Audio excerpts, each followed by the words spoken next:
trolling Senator Elizabeth Warren as a snake, and in post after post, labeling Mayor Pete Buttigieg a rat. Two victims of this tell CNN they were so afraid of the online attacks they faced, they don't even want us to describe the circumstances for fear it would start up again. They both just questioned the politics of Bernie Sanders in a public setting, and their personal lives were exposed and attacked. Well, just what Nick said, I think that's right. I mean, there is no Democratic establishment anymore. There's not even a Democratic Party anymore. The Democratic Party is a meaningless notion that the party, like the Republican Party, has been hollowed out and privatized to a large extent. There are Democratic elites, and so when we're talking about the Democratic establishment, we're really talking about a number of, a bunch of people that Nick also knows well, which really means Democratic donors. This is the most important election in the history of our country. This election is the most important in the modern history of this country. The election in 2020, without hyperbole, is going to be the most important election this country has undergone in over 100 years. Not a joke. This November's elections are more important than any I can remember in my lifetime, and that includes when I was on the ballot. There are just 8 days left in what is the most important election of our lifetime. Where did you guys come to a conclusion about why Clinton had such a hard time just owning that she did something wrong with the email server? You know, I know that Russia and other forces would love us to have a debate. This is exactly what they want. They want us to have a debate about the internal structure of Hillary's campaign, what's true, what's not true. And I'm just not going to play that. I'm sorry. Yes, we came, we saw, we died.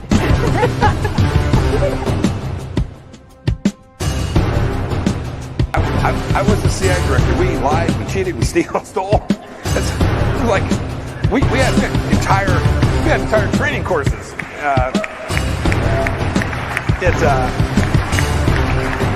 It reminds you of the glory of the American experiment. You know, people have said, if you look at, for example, the heat that ended up around the bend the knee, Colin Kaepernick. Mm-hmm. Many smart people have said it actually was not a thing. The Russian bots started taking out. Yes. But I saw my mom. My mom is the strongest woman I know. She should be running. It's not about.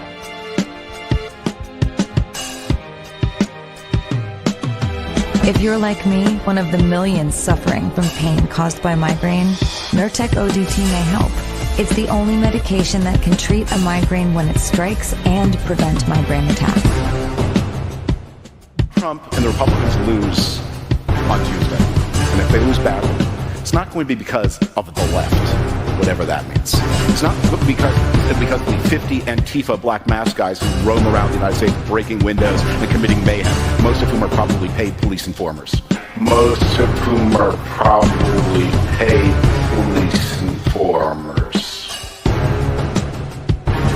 Rudy Giuliani, there's only three things he mentioned in a sentence: a noun and a verb and 9/11. I mean, I'm going to try to get through this.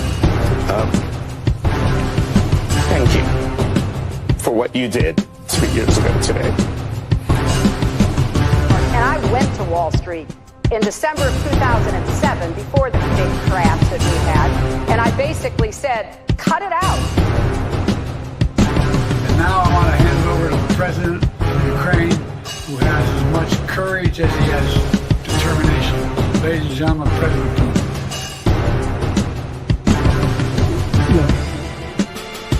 If we finally beat Medicare. Thank you, President Biden.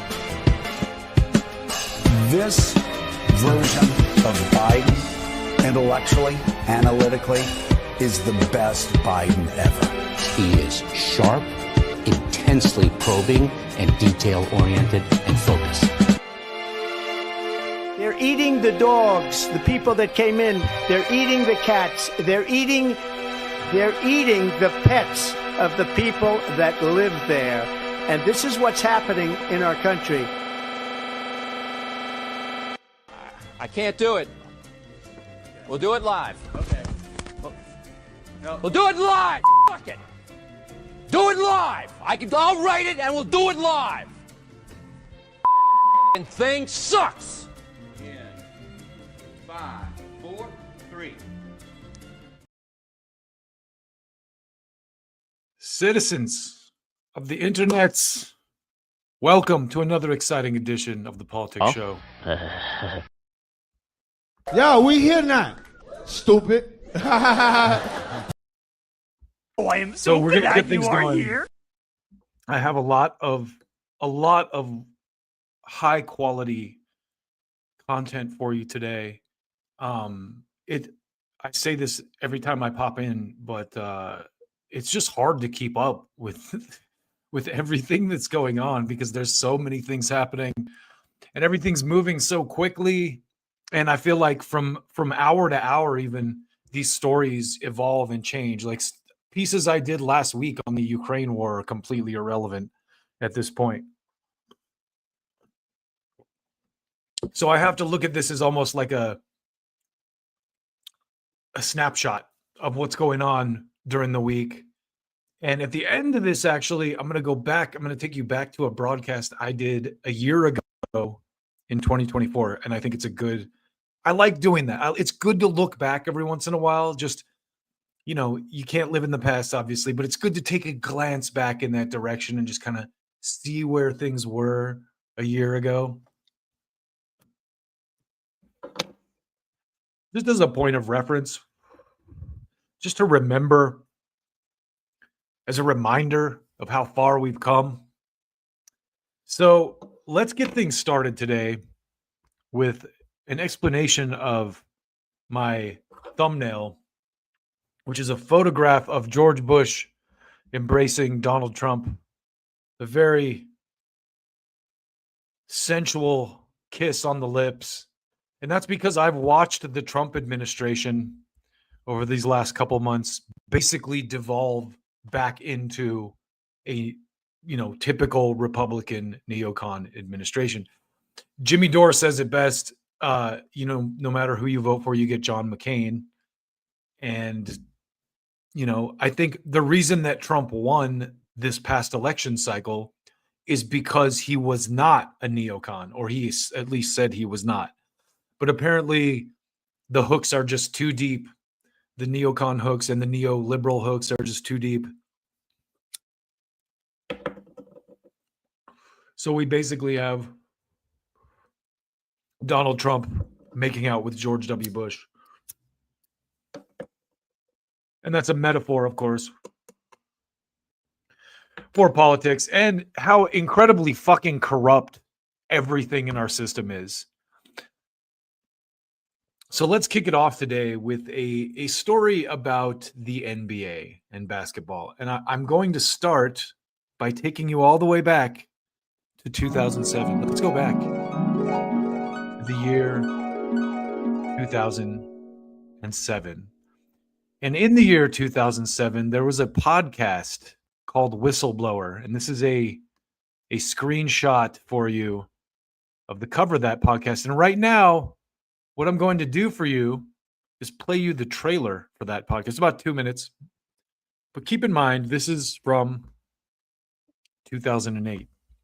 So listen to this. This is the trailer for a podcast called Whistleblower. Enjoy.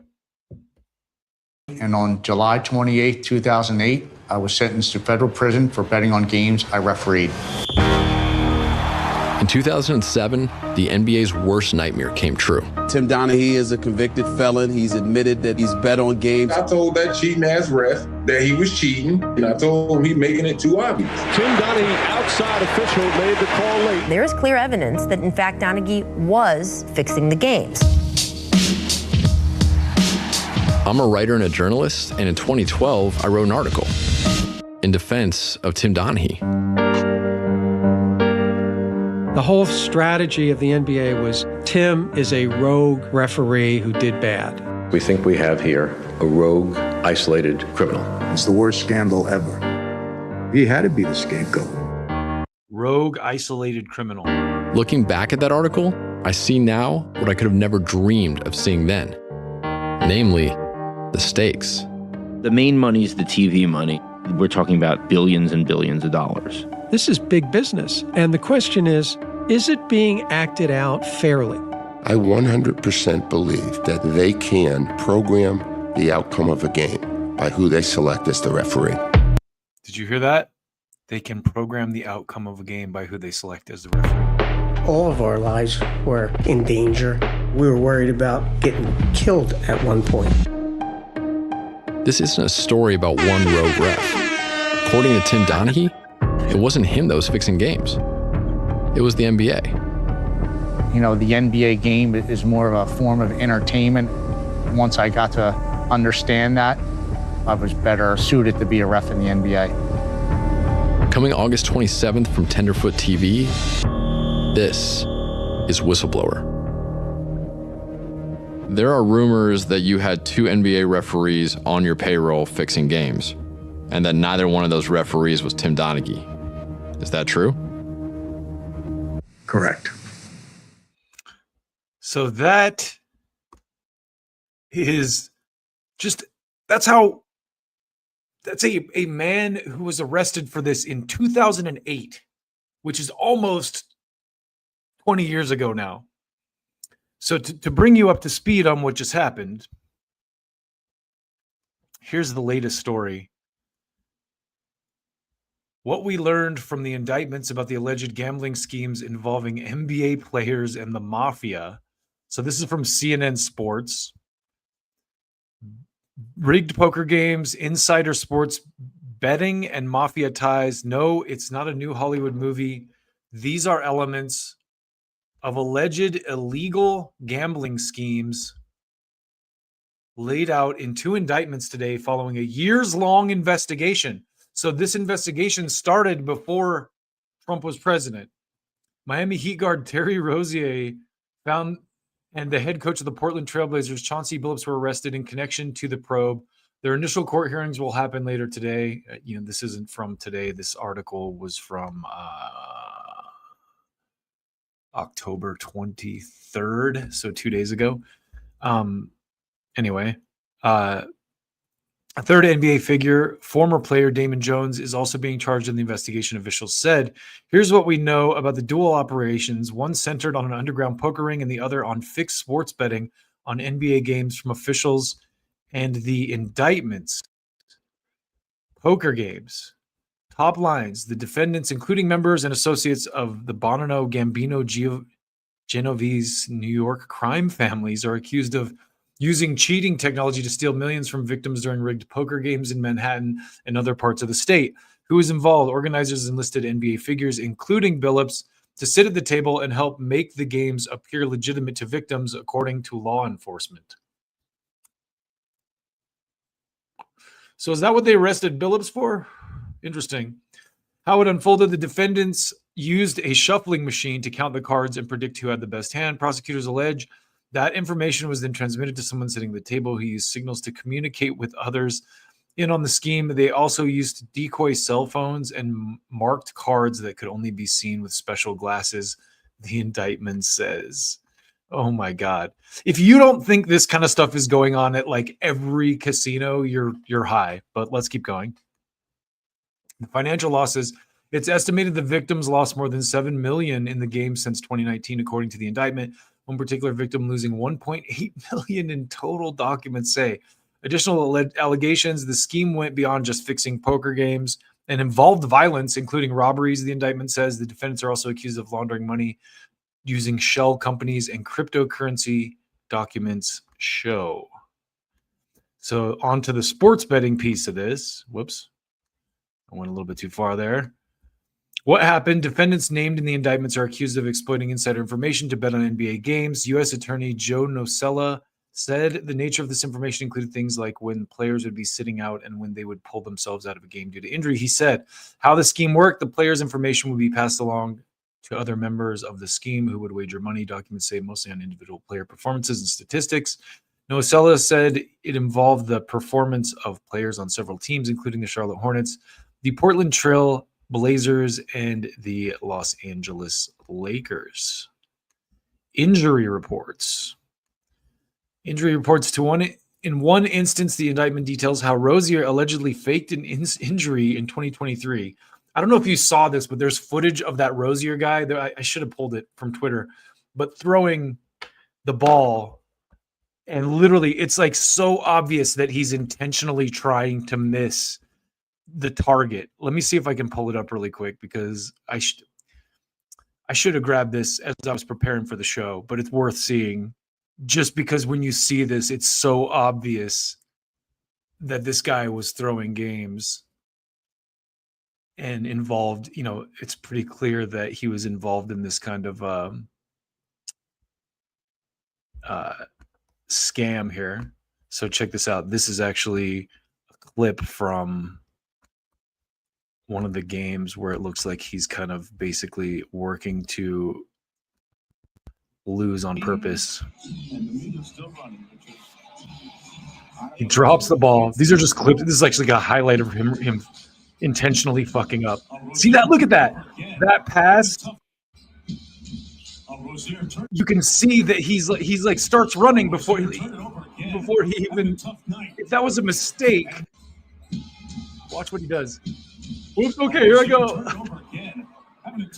Anyway, back to the article here.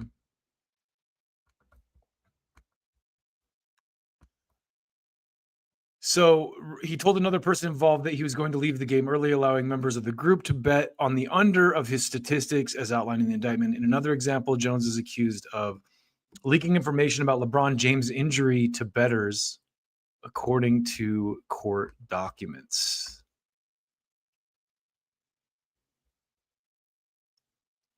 So that is pretty much a massive scandal. And it's funny because my relatives will, they're watching like the World Series right now. And I don't want to be like a total cynic, but I'm just like, I don't care about sports. And then I see stuff like this and it makes me care even less because the games are like clearly fixed.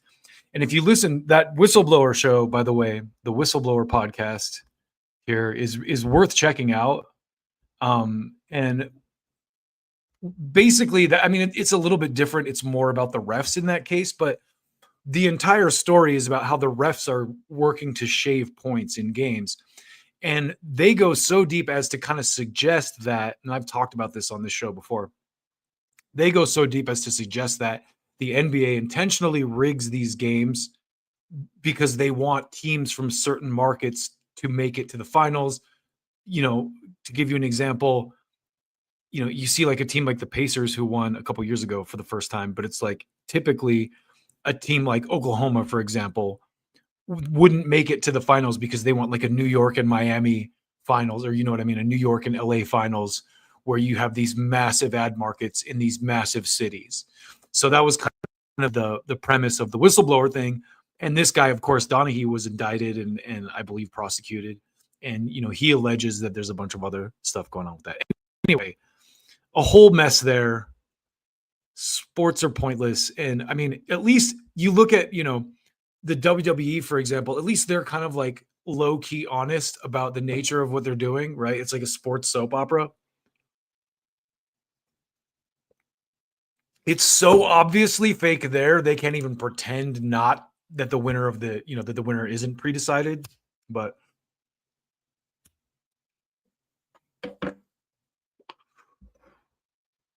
when there's a lot of money at stake, anything is possible, right? You can expect shenanigans when there's a lot of money at stake. Oh my God. Forgive me. Gotta clean this gross thing out here before we move on to our next story, which is a banger. It's about your boy and my, well, wait, hold on. Let me close this out by I always forget to close this out. This is the hot political take on the sports betting thing from Vincent Oshana, who's on the PDB podcast. very famously overly emotional, angry young man, Vincent is. I'm so happy the FBI is tracking the real threats in America, like NBA players and coaches betting on basketball games, underage children being sex trafficked to well-known prime ministers, billionaires and princes. Who cares? Cheating in sports is what really matters. He makes a very valid point, albeit sarcastically. So now I jumped the gun there a little bit. Put a chick in it, make her gay. Let's move on to the banner story of the day. The banner story of the moment, I should say. None of these are banner stories. The banner story of the current moment. The present. Let's put it this way. The banner story of the present moment. Bernie Sanders fighting the oligarchy. Now, apparently the way you fight the oligarchy is you write a book about it and you go on podcasts to sell it. That is how you do it.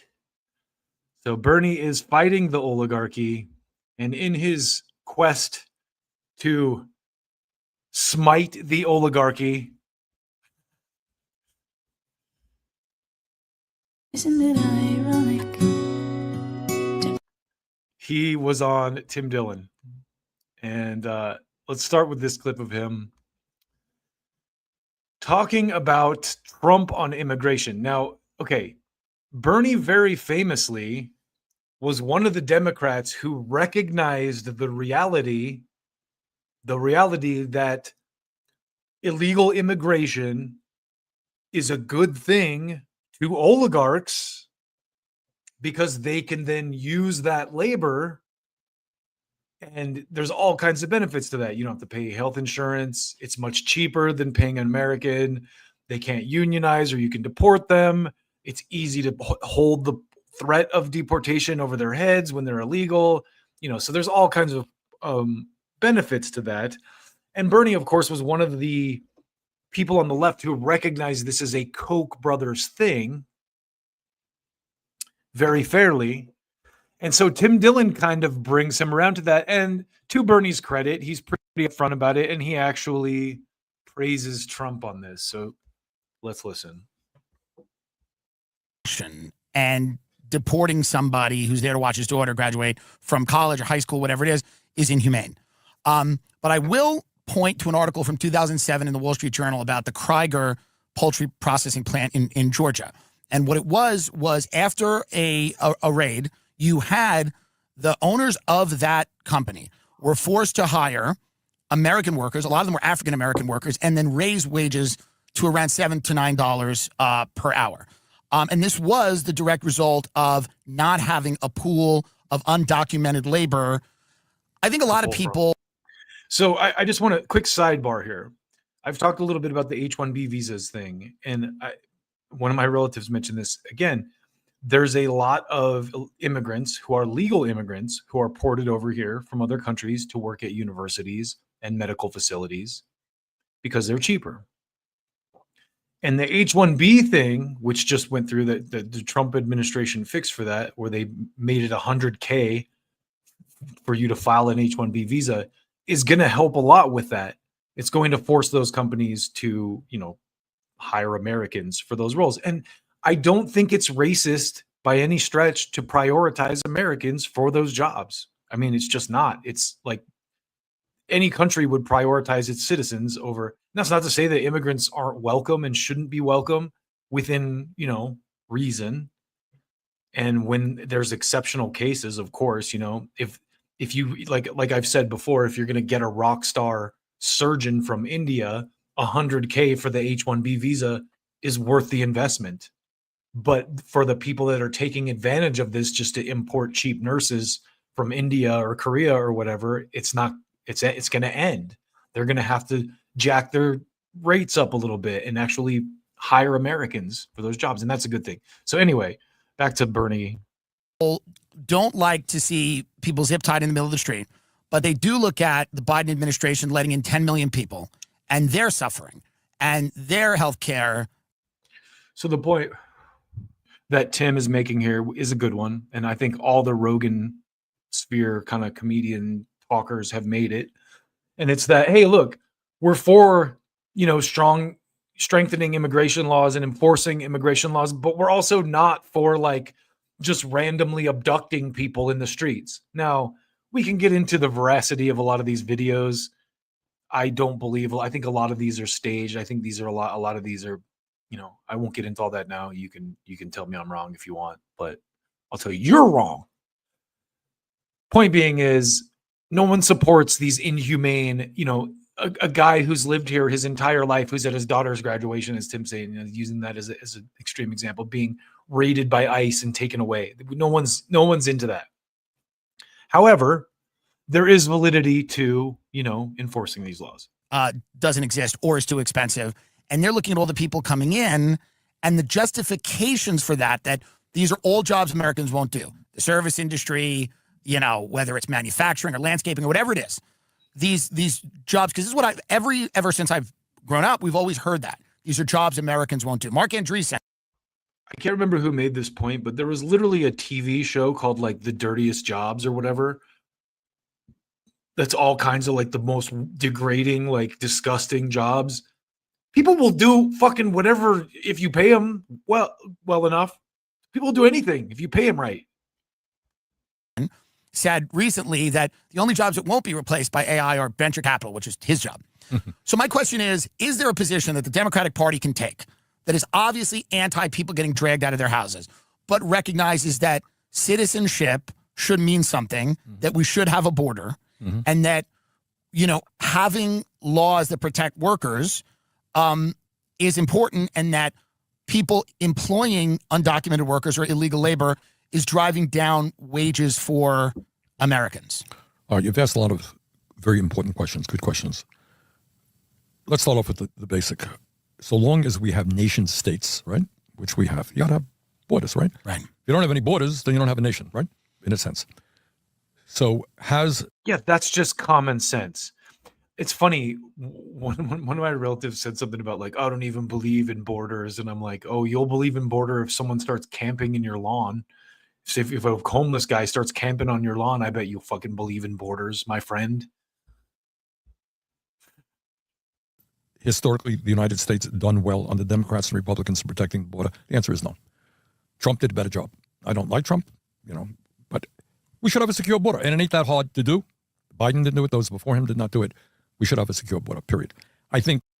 Now, I just want to say, too, I don't want anyone to get the impression that I'm like, oh, yeah, America, this is our land. Believe me, there's a long history of us kind of illegally taking the land here. Like, I'm not saying we're entitled to it, just like, a certain country in the Middle East is not entitled to their land, the land that they're on. But the point is, like Bernie's saying here, you got to have some kind of, order. If you're a nation state, you have to have a border and order. Most people in the Congress agree with that. Why don't you think he did it, just out of curiosity? Pardon me? Why don't you think Biden was more proactive with securing the border? He did some things. He was not, I think by the end of his term, if my memory is correct, the number of illegal folks coming in had gone down. But I'm not going to sit here and tell you that overall it was a good job. It was not. All right. So that's point number one. You need a border, let's have a border. And we have certainly the technology and the manpower to make that happen. Number two, what happens, what is the appropriate response to, we think there are about 10 million undocumented people in the country today, less than 3% of our population, okay? Probably, there are estimates that are higher, but let's say it's 10. Those are the best estimates I've seen. Okay.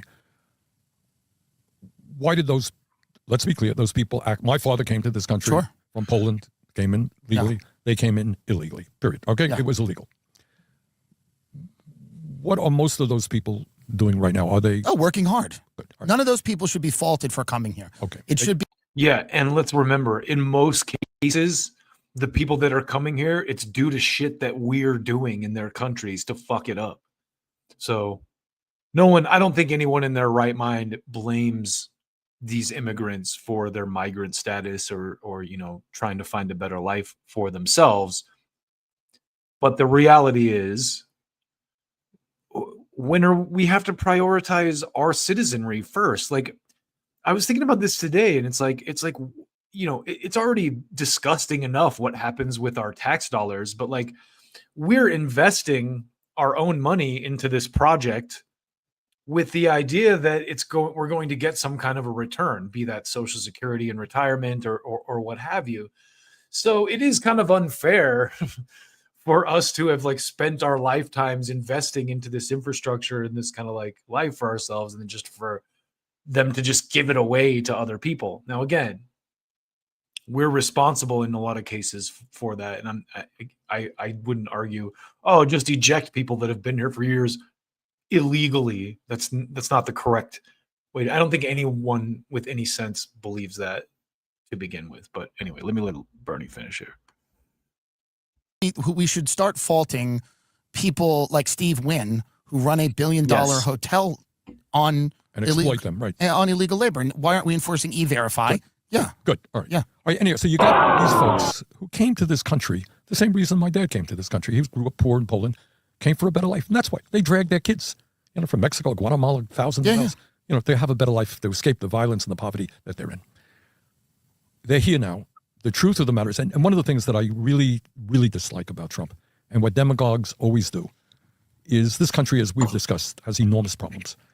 And what demagogues always do, instead of trying to deal with why we have those problems, what are the causes of the problem, what are the solutions, you blame a powerless minority.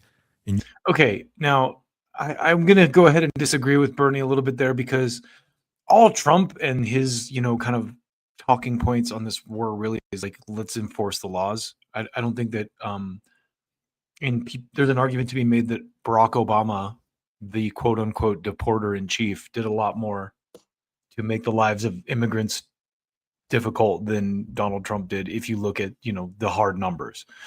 That aside, I'm not going to deny that Donald Trump's rhetoric is a lot more brash towards, immigrants and whatnot. By the same token, I know plenty of Latinos who were born here in the United States who support everything that's going on.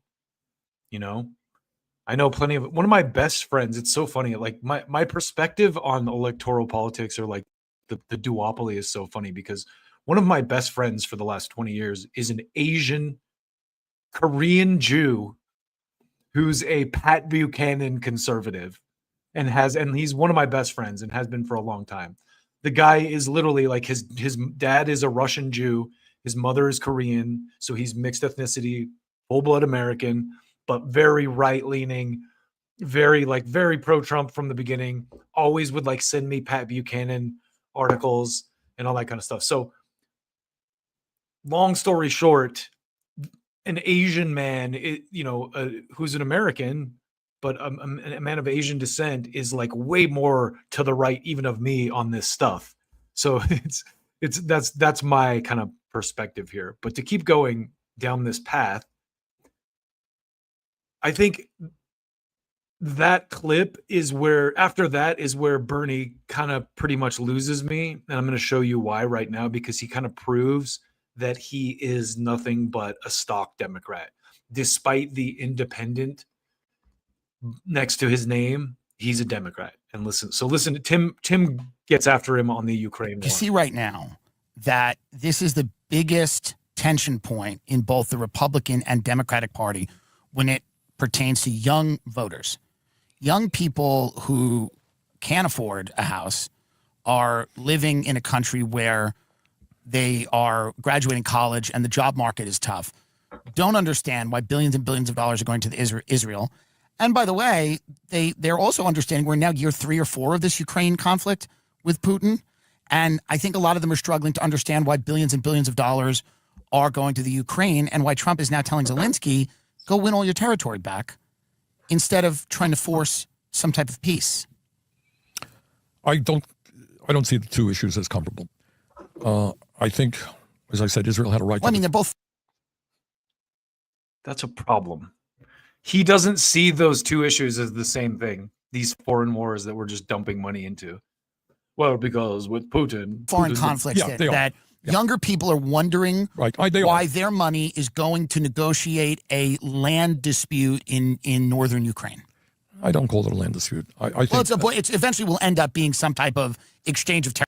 I don't call it a land dispute. And Tim is like so rational right here, like the way he's explained. Listen, Territory or it's a border dispute. Or I think Putin it's a border dispute. He's like, that's how it's going to end. It's going to end as a territory dispute. is a disgusting human being. And by the way, what is not widely perceived or known, you know, to the best of my knowledge, unbelievably, hundreds of. I think Putin is a disgusting human being.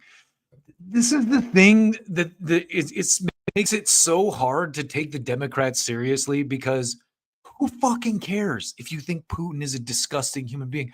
I'm sure that you think the Sheikh of, Saudi Arabia is a disgusting human being too, but that doesn't change the reality that we as a country still have to kiss his ass every time he comes to the United States, or at least we pretend to have to for whatever reason, because the money forces us to, submit to that, I guess.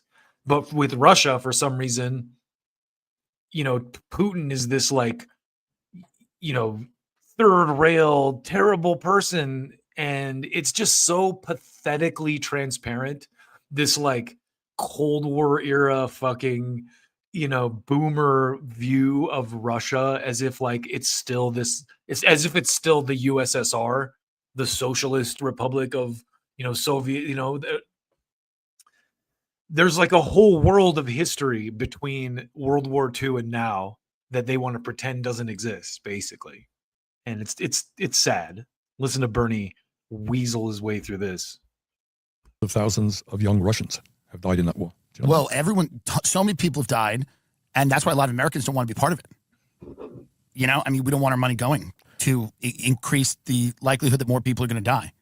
I think a lot of people are making money. Putin's been able to reorganize the economy of his country as a wartime economy. He's been able to evade American sanctions. He's deepened his relationship with China, India, Brazil, the BRICS nations. He's been able to do a lot of things that have probably increased his power base for now, maybe not long term. But is it smart to keep pouring money and military aid into this conflict with America in the state that it's in? I have talked to ambassadors from a number of countries in Europe, and their fear is that Putin has this idea that he's going to rebuild the Russian Empire. There you go. There you go. Bernie tells it.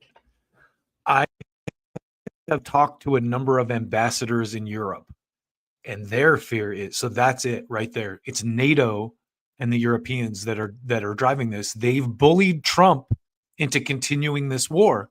He can't, and the thing is, with the Ukraine war, he can't say, oh, I'm not going to fund it anymore now, because he basically handed the funding of it over to the Europeans.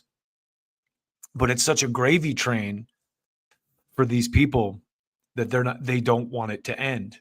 But the reality on the ground is that the war is over and Russia has won. If you listen to, and we're going to get more into the weeds on that in a little while. But I think it's very telling of Bernie to just recite these Democratic. He's not an independent. He's a Democrat reciting, supporting this war. This is a good war. This is the good war. And this is, I think back to the Obama era for myself, because I was one of those people who bought that line with Obama. Oh, he's good. Afghanistan's the good war. We need to pivot away from Iraq and focus on. And that's how they kept the neocon plan moving along, just under the guise of liberal policy with Obama. And people are wise to that now, which is why Trump won this time.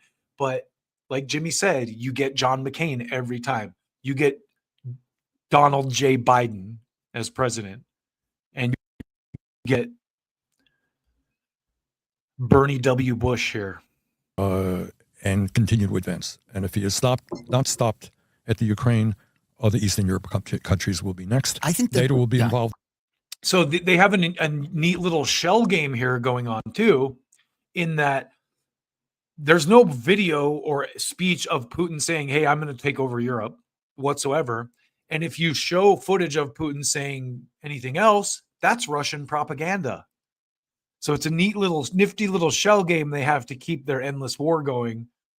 But the reality is, man, you poor Ukraine, because they're being used as a pawn in this. You know what I mean? Their country's been hollowed out. Their population, the male population of the country's been wiped out, unnecessarily because they've been used as this pawn. And wow, I mean, Zelensky, what a terrible, anyway. Than maybe the United States and our troops as well. The rebuttal to that would be he can barely win in the Ukraine. So the idea that he's going to go march through Europe now, he can't even finish the job there. So this is the other thing. I think this idea that Putin can't finish the job in Ukraine, like I think Trump even said this, that Russia's a paper tiger. No, they're being measured actually, because I don't think they want it to spill out into a larger war. They have the capabilities to completely wipe that country off the fucking map if they want to. They have nukes. We know this. So it's so fucking sad and pathetic that people still fall in line with this manufactured consent nonsense. Noam Chomsky wrote a book called Manufacturing Consent, and they use this playbook for the Iraq War and the Afghanistan War and the Vietnam War and the Korean War and Afghanistan the first time and all these proxy wars and Libya and Syria and you name it. And here we are again with these, I wouldn't doubt there's so much money being blown out of the fire hydrant into the Ukraine asshole. This giant, taxpayer funded enema. It's just being money, just billions of dollars just being blown up the giant stinky military asshole colon that is the United States fucking military industrial apparatus. This big, greasy, gross, rotten colon full of disgusting parasites. And anyway, sorry, I got on a little bit of a tangent there. That's a good, accurate description. But anyhow, I think this is a terrible guy who invaded a country that should not have been invaded, and I think it has to be resisted. That's my view. At what point would you decide that it might be time to pull the plug on American funding for that war? Would you go? Tim is, I just want to give Tim, like people like Tim Dillon, Joe Rogan, and Theo Vaughn all the credit in the world for being real journalists, because this is such a great question. And he asks Bernie if he would commit to American troops. Listen. Would you commit American troops to fight Russia over the Ukraine? No. Okay. Absolutely. No. Of course not. Of course not. What do I look, dumb? I want the Ukrainians to fucking be nuked to death by Russia, not our people. That answer shows you how disingenuous he is about the war, how disingenuous they all are about the war. That answer that Putin could be a threat to all of Europe, but we're not really willing to commit American troops to that. What a fucking slimy scumbag. Go buy the book, though, guys. Buy the book. Zelensky long-range missiles capable of hitting Moscow? No, I don't think you want to do that either. Okay. But I think, you don't want to see this terrible war with so many casualties even explode even further. So, that's fucking absolutely made me want to projectile vomit. And here's the closeout. Tim again hits him with another very interesting question, which I think is worth touching on for a moment here. And I've got some comedy for you too. Trying to protect people who have lived in New York City for all over the country. I've seen people all over the country for decades. They're working hard. Yeah. So he's talking about Mamdani, and I've said this about Mamdani before. Right now, he's got to play the game. I don't trust him. I mean, I see Obama written all over it. He's the guy that's going to speak to the left, but once he gets in, that said, we're gonna get into Mamdani in the next segment. But let me let Bernie kind of finish. I want to see somebody in a mask pick them up, throw them into. And I disagree with those ICE raids. But if we're encouraging people to attack ICE or block ICE vehicles, well, for sure. But if that happens, that is being used as the pretext for these troop deployments in the cities. What Trump is doing is totally crazy. I mean, he's trying to say that in Portland, Oregon. See, again, not to get off too far on the sidebar here, but a lot of those videos, unless they're attached to a real case, the videos of the ICE people, just like I saw one the other day that Tom Morello of Rage Against the Machine shared of like a couple ICE agents like approaching a little girl at like a wedding, and like a tiny girl, and it looks so staged. These guys are their faces are covered. They're in police uniforms. Maybe it's not. Maybe I'm wrong. But there happens to be all these cameras there, and they have like this really nice uniform. Their faces happen to be covered. You don't actually see the girl's face. So it's this emotional fucking fodder that you're like, I don't think it's real. I really don't believe it's real. Unless there's a name and a case attached to these videos, I don't buy it.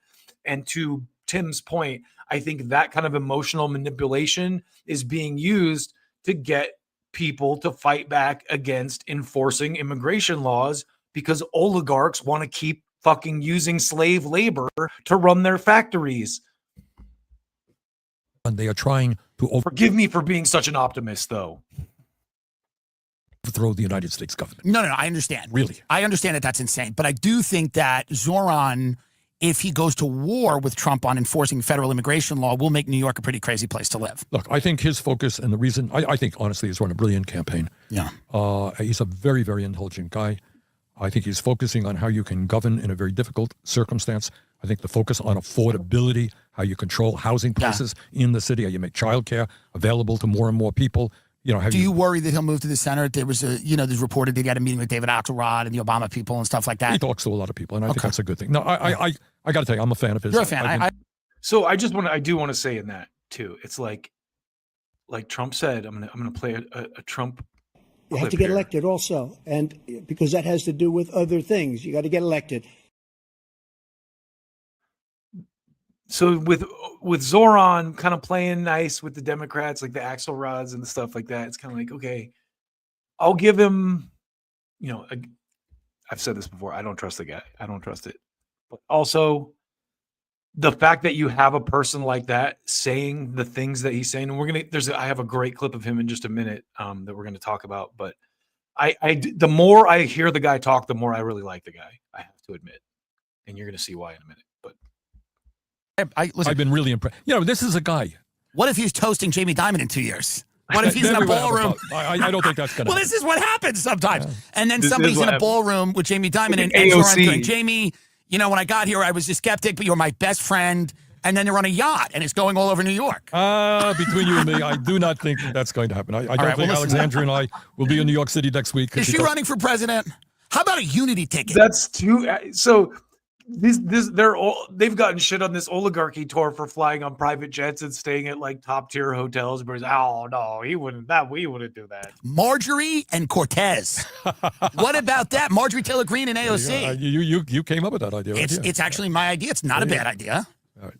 Fighting Oligarchy is the book. Fight Oligarchy. Senator Bernie Sanders from Vermont, a consistent voice in American politics. There's no one that doesn't respect you, by the way, which is rare to say to a politician. Go out, read this book, including me, and I appreciate you coming on and talking to us. Read this book. Go spend the money on Bernie's book to help him fight the oligarchy. And I want to end this piece with a scoop, which is actually an AI clip. This is AI. I think AOC and Bernie Sanders are having an affair. Like, people know this. Everyone knows. After their little events, they put on a little salsa on their trailer, and it moves around quite a bit. Zoran Mamdani just said he thinks you guys are having an affair. What's your response to that? No, let me jump in on this one.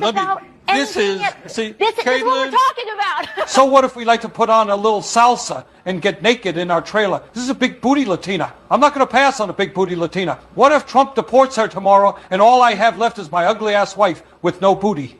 I need my big booty Latina.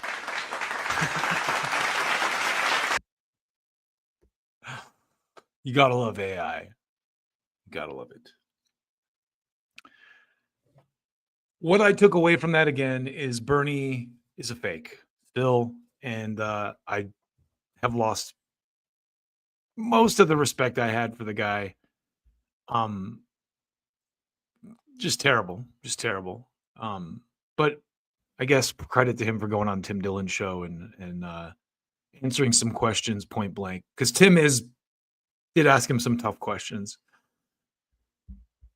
But to continue kind of on this thread about Zoran, right? we're going to talk about something that's going on in Democratic politics right now that came across my radar because of Twitter. And this, to me, it ties into Zoran, because if you've noticed what's going on with Zoran right now, he is being demonized at a level that is just so obvious. And I have proofs of this. We're definitely going to go into the details on all of that next. But first, we're going to talk about this guy in Maine, this Platner dude. And I happened to see, a couple different people talking about this. And it wasn't until it came across my radar on Twitter that I went, what's going on here? And then it hit me. Oh, here we go again. Here's the Democrats virtue signaling themselves into a corner again. So I don't know if you remember this, but Bernie, when Bernie was running, he was on Joe Rogan. In fact, the reason I even care about Joe Rogan now is because of that appearance. I didn't watch Joe Rogan until Bernie Sanders showed up on his show. And then I went, oh, wow, here's an open discussion with Bernie Sanders. And of course, Joe Rogan is the most evil right-wing person ever. But Joe Rogan was supporting Bernie Sanders at that time and had a conversation with him on his show. And I don't know if you remember the aftermath of that, but what happened aftermath? Bernie Sanders had to go and apologize because all of the pearl clutching, fucking weak-minded, just the worst, most the pond scum, the disgusting scum on the bottom of your shoe, people in the Democratic Party who virtue signal about every little thing and pretend like their sensitivities need to be the end all be all of the entire party, came out and made him apologize for going on Joe Rogan because Joe Rogan was a racist or a right wing or whatever. And he did it like a good little doggy. And that was like the first real chink in the armor. I didn't completely abandon my love of Bernie Sanders at that point, but it definitely cracked the armor where I was like, whoa, oh, wow, this guy's a pussy. He's not going to stand up for himself at all. He's just going to take this. And so fast forward to this Graham Platner dude. Now, listen, let's just assume that the guy was a Nazi or that the tattoo he got was a Nazi tattoo or whatever. Who fucking cares? It's not like he's going to be the dictator that runs the entire goddamn ship. Even if this guy does have some kind of weird right-wing leaning, agenda, he's still a member of your caucus once he gets elected that's going to vote on the things. And then couple this with this guy, this Graham Platner guy in Maine, he's supposed to be, he's basically openly said that he's for Medicare for all and all these kind of really progressive policies. And this is a chance for the Democrats to get a left-leaning person in Maine in place of Susan Collins. So when I saw the Democrats stepping on their rakes again over this Graham Platner guy, I had to, go into the bushes about it and okay, what are people and this is the first place I went. So this is AIPAC Tracker endorsing this guy's candidacy. And here's what they say. We're excited to support Graham for Maine to replace AIPAC Senator Susan Collins.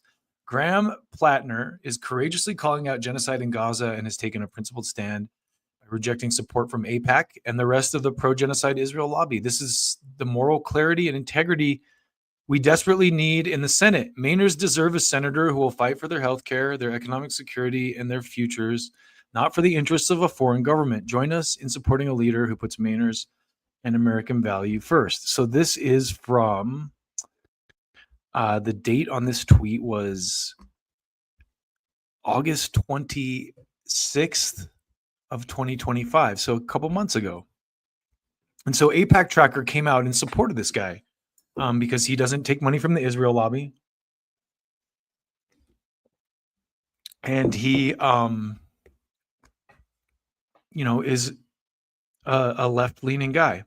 So anyway, I wanted to kind of read up on where this guy was coming from and see, because that is the new thing, basically. The left accuses everyone of being a far-right Nazi, and the right accuses everyone of being a commie.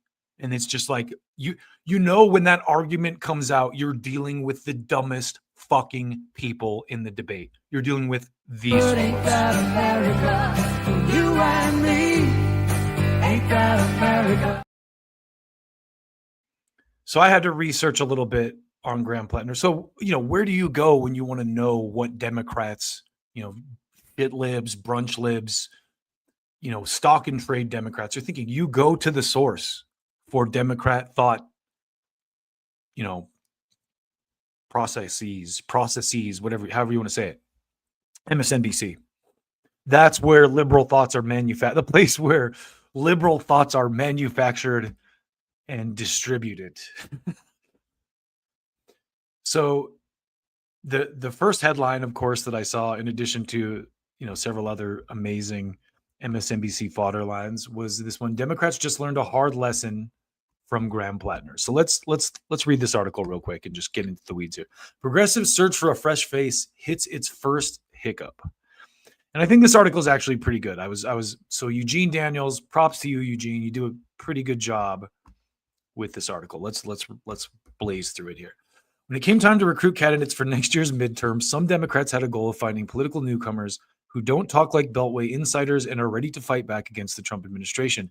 As the saying goes, be careful what you wish for. U.S. Senate candidate Graham Platner of Maine, a gruff veteran turned oysterman, seemed to fit the bill. Marrying left-leaning policies with the blunt talk of the blue-collar men Democrats have been hoping to win back. Now, there's a lot of comparing this guy to John Fetterman. This guy is not John Fetterman. This guy is, as I showed you, was endorsed by the no AIPAC money people, you know, the reject AIPAC. So he's definitely not that guy yet. Now, time will tell. Maybe he'll become that guy. But so moving on here, there's this slide here has some very important points to be made on it. Some in the party fell in love. Others thought that two-term Democratic Governor Janet Mills, who jumped in the race in mid-October, might be a less risky choice. Their point was underscored this month. Key line here. When an avalanche of opposition research on Platner began making headlines. Opposition research, very similar to the Russiagate thing. Clearly, people who want to get this guy knocked out of the race for reasons, which I think we can all pretty much safely surmise here. The information was largely drawn from his Reddit account, where he posted under the name P. Hustle to post something in there to offend everyone, including Platner, referring to himself as a communist, calling cops bastards,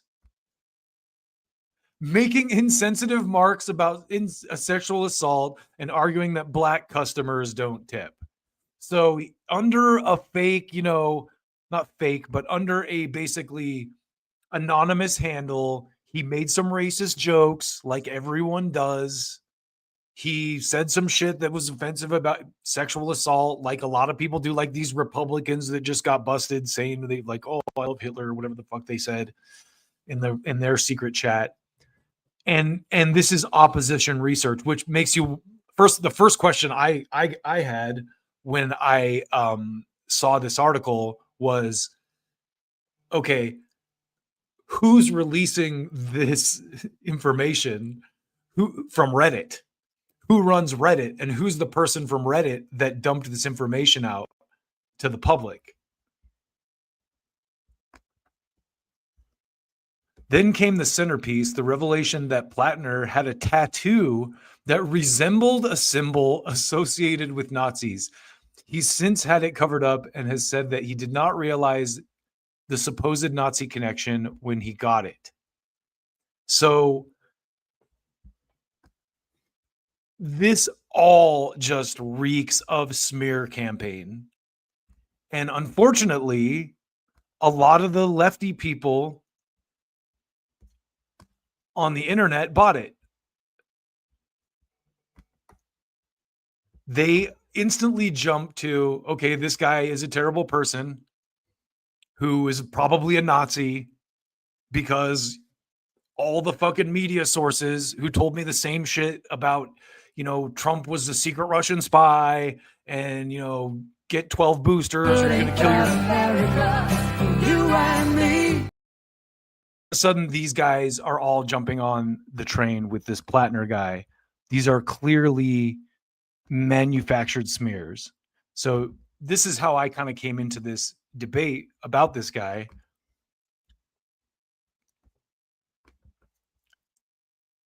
Philly's black Marxist.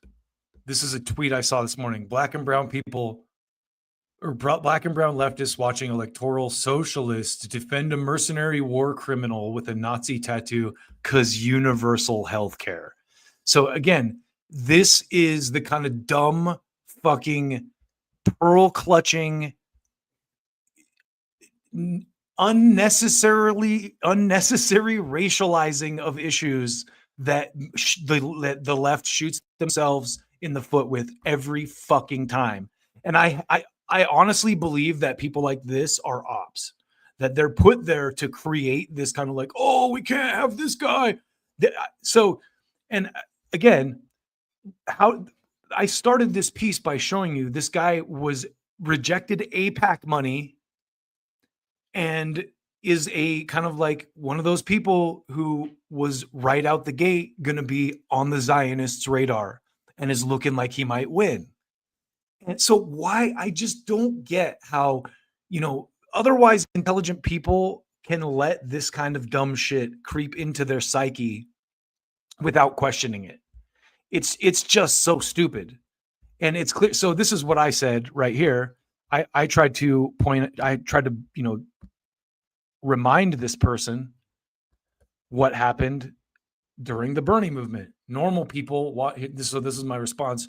Normal people watching dumb fucks clutch their pearls and pretend blank is a Nazi again because they're the most retarded and easily propagandized morons in the universe. Hey, guess what? Bernie Sanders is a Nazi. Jewish groups condemn Nazi flag display at Sanders. As soon as you get anywhere near the conch, these lobbies are going to come out. And now you understand what a grip, a lobby like AIPAC has on Congress. They're going to throw every goddamn mental op they can at a guy like this to make sure that they don't lose a seat of a Susan Collins who they invested good money, I guarantee you, to get in there. They don't want to lose that spot to a guy like this. And the dumb fuck leftists who will so again, like I said, let me show you this. This is the last slide. I'll show you this. This is one of the things I think was interesting about this Bernie Sanders smear. And I'm sure if you really dug in for the receipts, you could probably find similar stuff in relation to this guy being smeared. But this is Bernie Sanders, the articles from when they tried to smear him as a Nazi when he started winning primaries. And the first one is from the ADL, and it says, sure, Nazi flag. So this is how they do this. They're not saying that Bernie Sanders is a Nazi. They're just reporting the facts. Nazi flag unfurled at a rally for Bernie Sanders. Well, why is this on the ADL's page as if Bernie Sanders supports this? Well, here it is. So shortly after Sanders took the stage for a rally in Phoenix, Arizona, the cheering crowd descended into boos when a man, at least they said the crowd booed, when a man in the stands unfurled a Nazi flag. The man then reportedly performed a Nazi salute and shouted anti-Jewish slurs before being escorted off the premises by security forces. So that's the genesis of this story, the ADL. Now look at the headline over here on PBS. This is PBS News. Jewish groups condemn Nazi flag display at Sanders, Arizona rally. So that's how they set this fucking up. That's how they tee this shit up. So now, as you can see, PBS News has the fodder to go, oh, well, Jewish groups, aka the ADL, condemned a Nazi flag at a Bernie Sanders rally. And most people don't read beyond that. They're not going to see the part about how the crowd booed it and the guy was quickly escorted out. They're just going to see the headline from PBS that says Jewish groups condemned a Nazi flag at a Bernie Sanders rally and go, oh, wow, Bernie Sanders must have a lot of Nazi followers. Yeah, a Jewish Holocaust survivor has a lot of Nazi followers. And again, here's a guy who's not pro APAC, who suddenly has a Nazi tattoo, and all these dumb fuck lemming leftists are like, oh, he's totally a fucking Nazi. I believe it.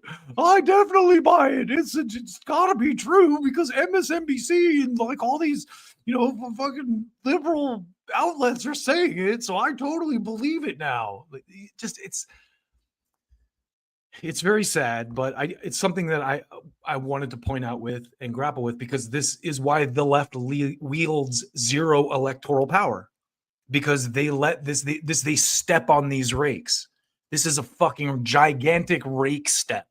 Anyone who's out there going like, oh, this Graham Platner dude is a Nazi, is fucking stomping a rake and smacking their face with the handle is what they're doing. Because let's say that the guy is a Nazi. He's a secret Nazi.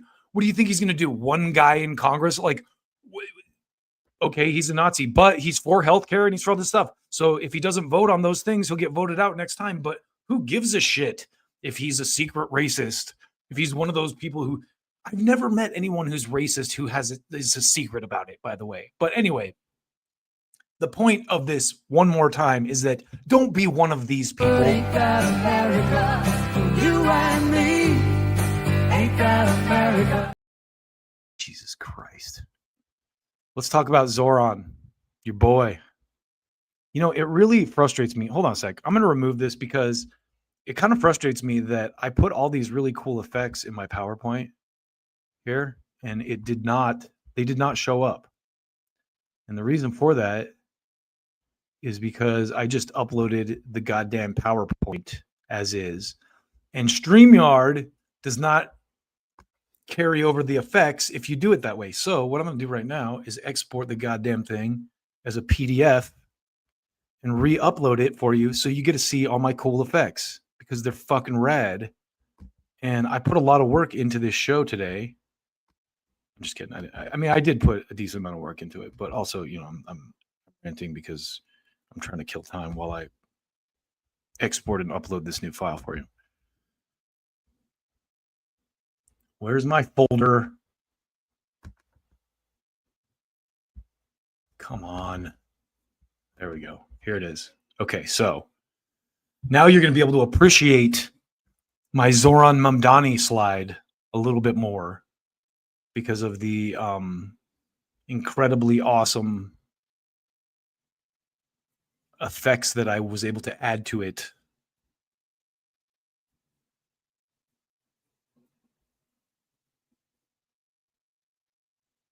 Here in PowerPoint.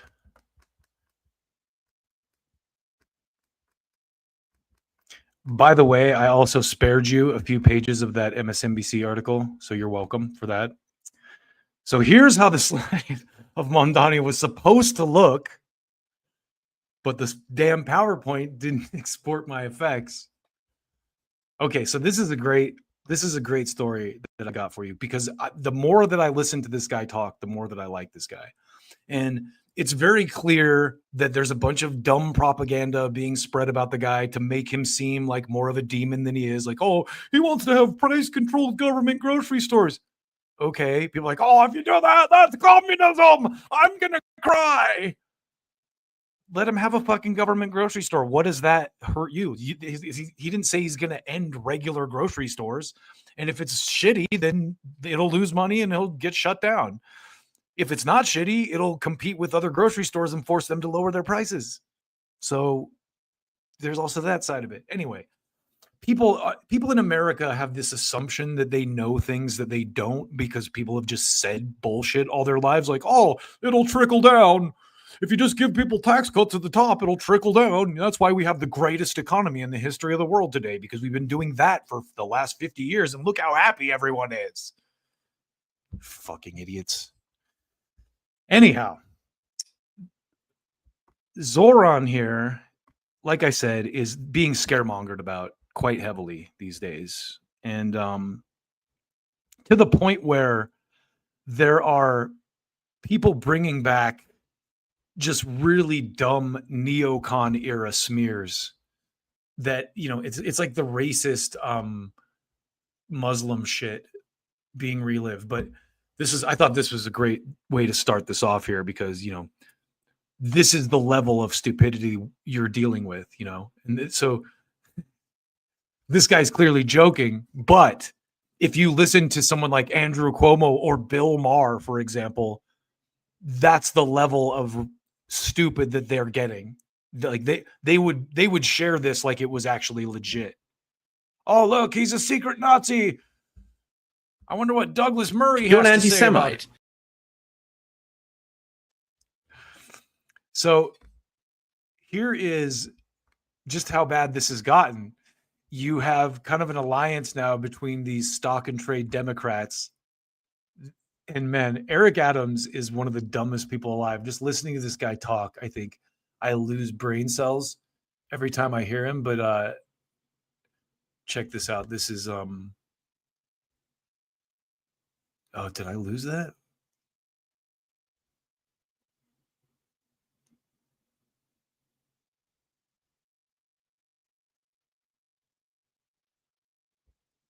Huh. Maybe I didn't save that one. I guess I don't have the Bill Maher clip. Anyway, forget the Bill Maher clip. Oh, no, here, this is it. What am I talking about? Here it is. Well, you make it sound like he's a little more mainstream than I think he is. I mean, the issue now that Andrew Cuomo is bringing up in New York is that he is a Ugandan citizen. Uganda is a country where they kill homosexuals. So somebody who is a dual citizen can't be mayor of New York, or I would renounce, if I was the dual citizen with a country whose policy, government policy, was we kill homosexuals. Yeah, I would renounce that citizenship. Why does, okay, just this is the level of desperate they're getting, because why does he have to apologize for something a country he no longer lives in is doing? That'd be like telling, you know, anyone who comes on your show that's Jewish, they need to apologize for Israel. And it's concerning because of what Israel's doing right now on the world stage. Anyone who's Jewish or Israeli that comes on your show, Bill, has to like bear that burden. It's just stupid. It's very stupid. But here's another video of, like I was saying, this is Eric Adams and Cuomo kind of coming together on behalf of, maybe that's the one that I lost.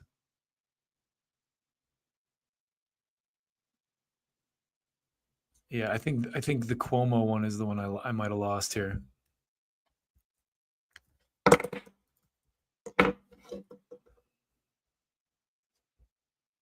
Let me see if it's in the trash.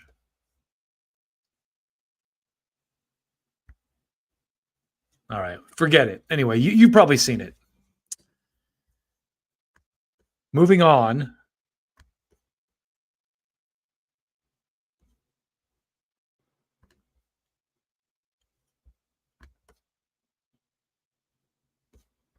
Let's get to the slides here. So this is how pathetic. This is just a couple. I have a couple choice cuts of propaganda here for you. Here's one. This is Elon Musk from the New York Post. Mamdani appears smiling arm in arm with 93 WTC bombing co-conspirator and terrorist apologist. I'm scared. Look, those are black people and they have Muslim headgear on. That's very scary. Then you have this guy, Wall Street Apes, this tough guy. Wow, Zoran Mamdani is a Trojan horse for the Islam takeover of America. Wake up, New York. This sounds like the fucking 2000 era neocon racism against Muslims. You know, we got to invade Iraq because the Muslims are coming to rape your women and make them wear burqas. New York must not vote Zoran Mamdani. Islam is not compatible with Western civilization. Muslim leaders, you grape a girl and you murder her. It's not injustice to the girl. So I don't know where they're getting this propaganda from, but it's pretty sad and pathetic. And I don't know how they get people to I don't, it just doesn't make any sense. Anyway, back to Bill Maher, he's kind of, apologizing for the dumb boomers of the world who still live in a world in the early 2000s and who this kind of stuff still works on. And it kind of reminds me, it's like a real mask off moment for the modern Republican Party, because I really thought, and I didn't vote obviously in this last election cycle, but no, I didn't think I know that the reason that the Trump kind of coalition won the election is because they told everyone they were not this. They were not these neocon dick pigs. And listen, there are some slight breaks from that era. For example, the John Bolton indictment, that's a pretty good thing. But from the looks of it, that was coming whether Trump won or not, because that's like one of the more legit prosecutions that is, kind of happened here. But just to kind of show you one last little piece here on Zoran, this is a clip I saw of him talking to Andrew Schultz. And one of the people who's been going the most hard with propaganda against Zoran is this guy, Bill Ackman, who's like one of those like super tech billionaires who, it was really funny actually. I think it was Tucker Carlson called him out at one of the TPUSA events and said that, like, where did that guy get his money? No one knows. And that guy like lost his shit about that, which is obviously suspicious. Where did he get his money?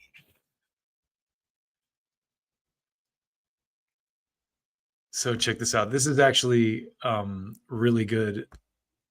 This is kind of Zoran talking about Bill Ackman. Like New Yorkers are going to flee because of a 2% increase. It's like, I've been everywhere else. You're not going anywhere.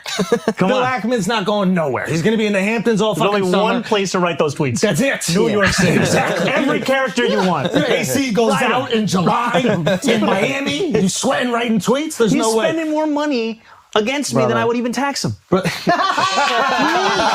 day is like $1 million. I love that. See, that is, how can you not like that? That's such an intelligent clapback. And this is what we need more of, these people, because you listen to this guy talk and really all his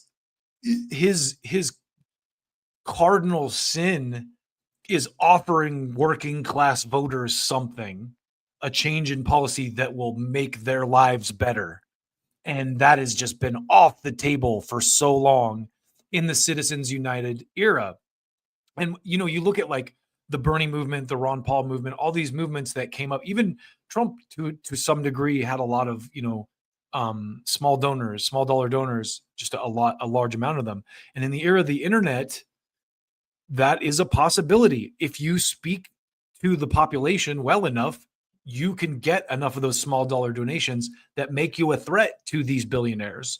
So we do at least still have that weapon to some degree. And it's kind of like the way that you have to wield that weapon clearly is you have to be a purist about it. You have to make sure that you have people who reject AIPAC money, for example, like this Platner dude, or people like Zoran who kind of have more of a socialist leaning and are kind of focusing mostly on small dollar donations. I don't know the whole story with him. I should probably do more research, but I really like what he says here. So I was like $1 million. I'm maybe like, I should have a little bit. Out in July in Miami. You sweating writing tweets? There's no way. He's spending more money against me than I would even tax him. Every day is like $1 million. It's like $1 million. I'm like, Habibi, I don't even want that. You're going above and beyond. So there you go.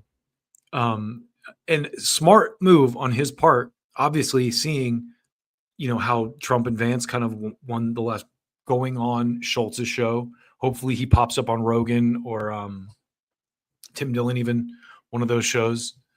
Does the podcast circuit. Maybe Jimmy Dore pops in with them, and who knows. But like I said, the more I see Zoran talk, the more I really like the guy. So, new Forever War just dropped with Venezuela.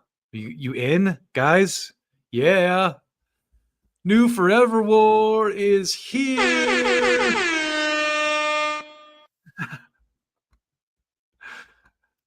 So, As you've probably noticed, there has been a lot of talk about us just randomly bombing boats from Venezuela. And it's pretty clear to everyone that Venezuela's never been, no one's ever said, wow, that's some really good Venezuelan coke you got there.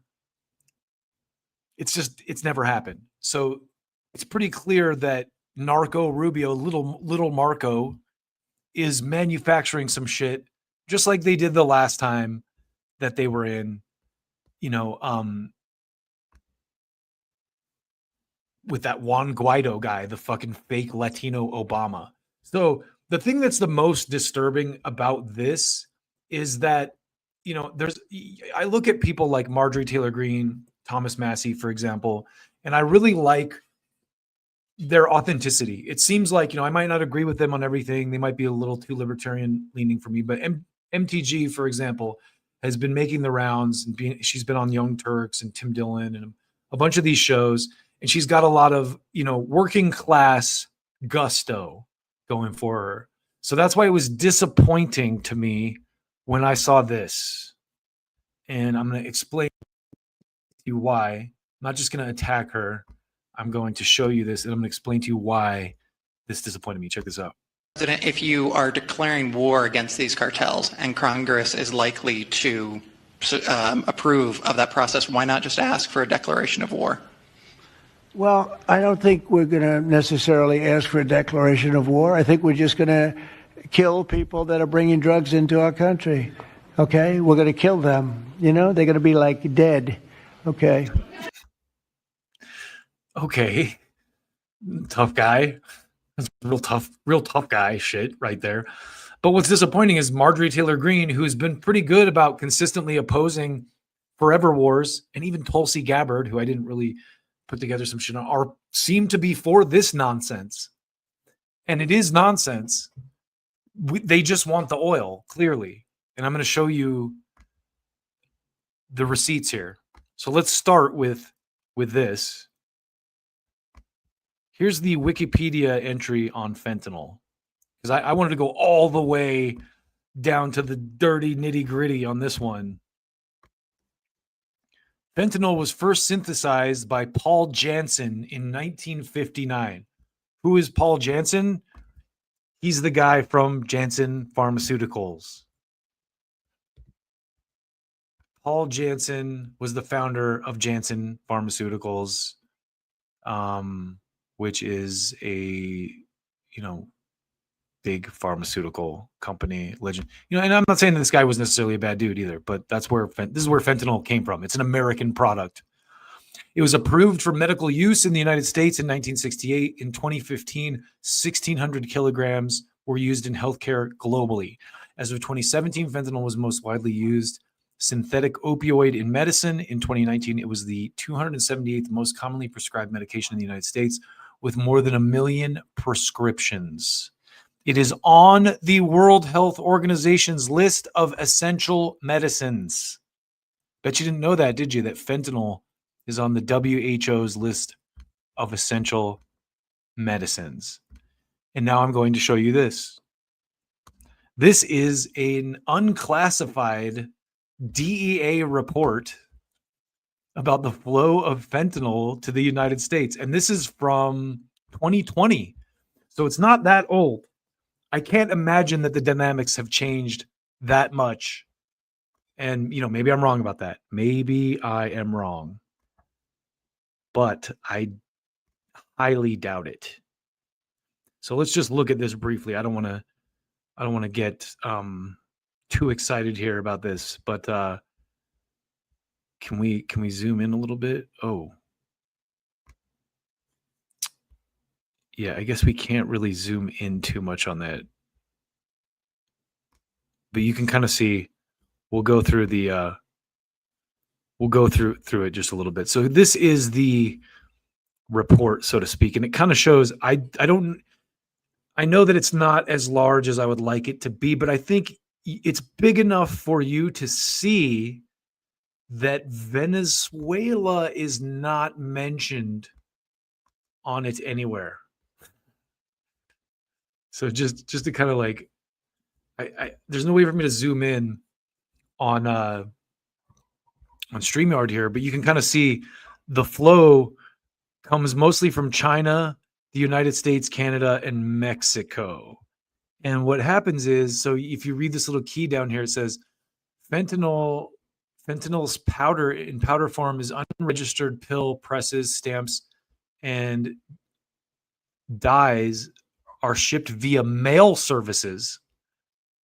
The powder fentanyls are processed and mixed with heroin, sold as heroin, or pressed into pills and sold in the Canadian drug market. Some fentanyl products are smuggled from Canada into the United States for sale on a smaller scale.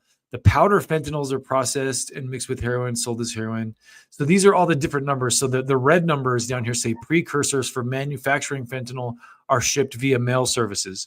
So basically, it's the precursors for the drug are kind of shipped via the mail from Mexico and China and back and forth. So this idea that we're attacking these boats from Venezuela because fentanyl is fucking absolutely ludicrous and insane. It's completely ridiculous and stupid. And I don't know why the MAGA people suddenly support this, but it's pretty clear that it has to do with Marco Rubio and the people at the State Department. Just kind of, my guess is they're kind of noticing the other kind of wars scaling down, just like when Afghanistan happened. They're like, oh, we got to start something in Ukraine now. They're like, oh, the Ukraine thing is like, their population's almost wiped out. We can only milk that for maybe a couple more years if we're lucky. Let's start something with Venezuela.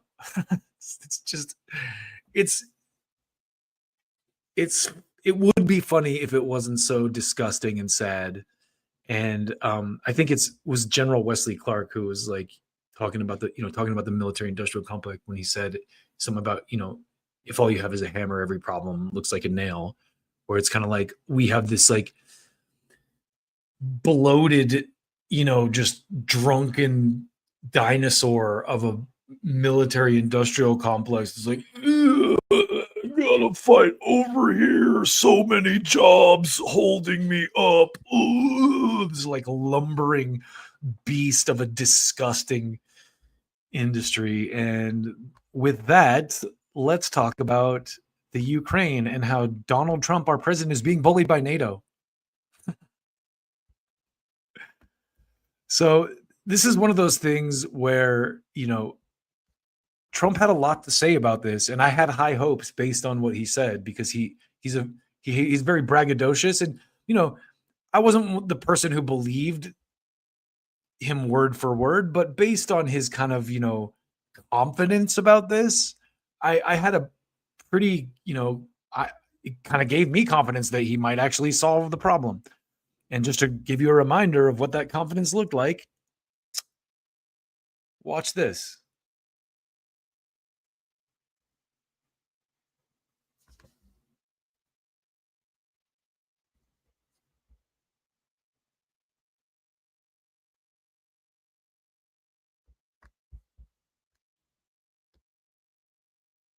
Between those two countries in 24 hours. It won't even take that long. Mark my words, I'll stop that war in 24 hours.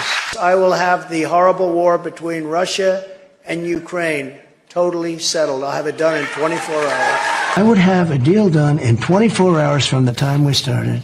And even now, I could solve that in 24 hours. I can do it in 24 hours. I know both players, and I can do that in 24 hours. Could end the war in Ukraine in 24 hours.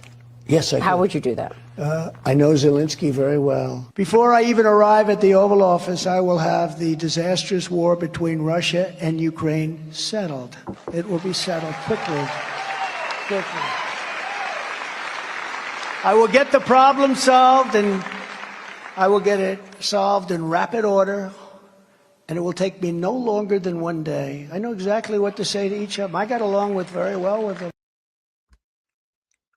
So it's interesting to note that highlight reel was put together by the Lincoln Project, which is in fact a bunch of neocon right-wingers grifting off of liberals. And no one is happier about the fact that that war is still going than people like that.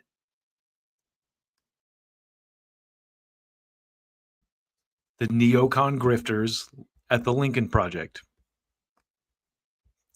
So that's how it started. How is it going today? Well, let me kick you off right here with my boy Nick Cruz, who pretty much lays out how Trump has been bullied by NATO into keeping this war going. Announced a new wave of sanctions on Russia, targeting their top oil producers and going after anyone who does business with them. And the European Union doubled down on this as they banned the imports of liquefied natural gas coming from Russia. The West has completely lost their damn mind. Donald Trump, despite what Democrats and libertarians claim, is one of the most pro-NATO presidents of my lifetime. Donald Trump is taking his war against Russia way further than Joe Biden did, and he's doing everything that NATO and the EU want. The energy costs in Europe will continue to skyrocket, and quality of life will decrease. This is not only hurting Russia, but the entire world economy. Donald Trump claims he's doing this because Russia refuses to seek peace. But the reality of the situation is that Russia defeated the United States and NATO in Ukraine. Now they are flipping the table and threatening to destabilize the global economy in retaliation. But the consequences is directly harming their own citizens. We already seen a dramatic increase of energy costs and the quality of life in Europe ever since this conflict began. The ruling elite expects us to make sacrifices in our personal life in order to support their war of conquest. The working class needs to advocate for peace and reject their proxy war. So Nick is 100% correct on the current state of things. And just to back him up, I'm going to bring on your boy, McGregor. And this is a clip from Douglas McGregor. By Colonel Douglas McGregor, a combat veteran, author of many books on military strategy, and also a former senior advisor to the U.S. Secretary of Defense. So thank you very much for coming back on the program. Well, thank you, Glenn. I appreciate it. So when Trump, after spending his campaign talking about the folly of expanding NATO, in February we learned that there should be no NATO, no security guarantees, and Ukraine had to accept territorial concessions. Then he went back, argued for an unconditional ceasefire. He meant Putin meets in Alaska. Suddenly, he recognizes ceasefire is not peace after all, and he wants to also address the underlying causes, as he had referenced during his campaign. Now we're yet again back to ceasefire, and likely there will be no meeting in Budapest. So what is actually happening here? This is starting to feel less like 4D chess and more like a ridiculous reality show where everyone is being kept on their toes the whole time. How do you make sense of this? Well, clearly he's not the president of peace. He's the president of perpetual confusion. He tends to vacillate between two poles on every subject. So it's very difficult to follow the man, as you've already pointed to all of the contradictions. But at this particular point in time, I think we have to come to the realization that he's certainly not interested in ending the conflict in Ukraine any longer. If anything, he's turned away from it, and he's made rather strident.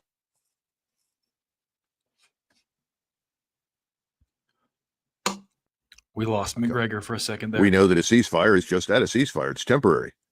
Now, can you have temporary armistices that last 20 or 30 years? I suppose you can. We've had that in Korea. But I don't think that's the solution that Europe or most Europeans want in Ukraine. I think they'd like to see an end to the fighting. But to get there, you have to sign on for a strategic arrangement with Russia that codifies Russia's relationship with the rest of Europe. That's something that he should welcome, in my judgment.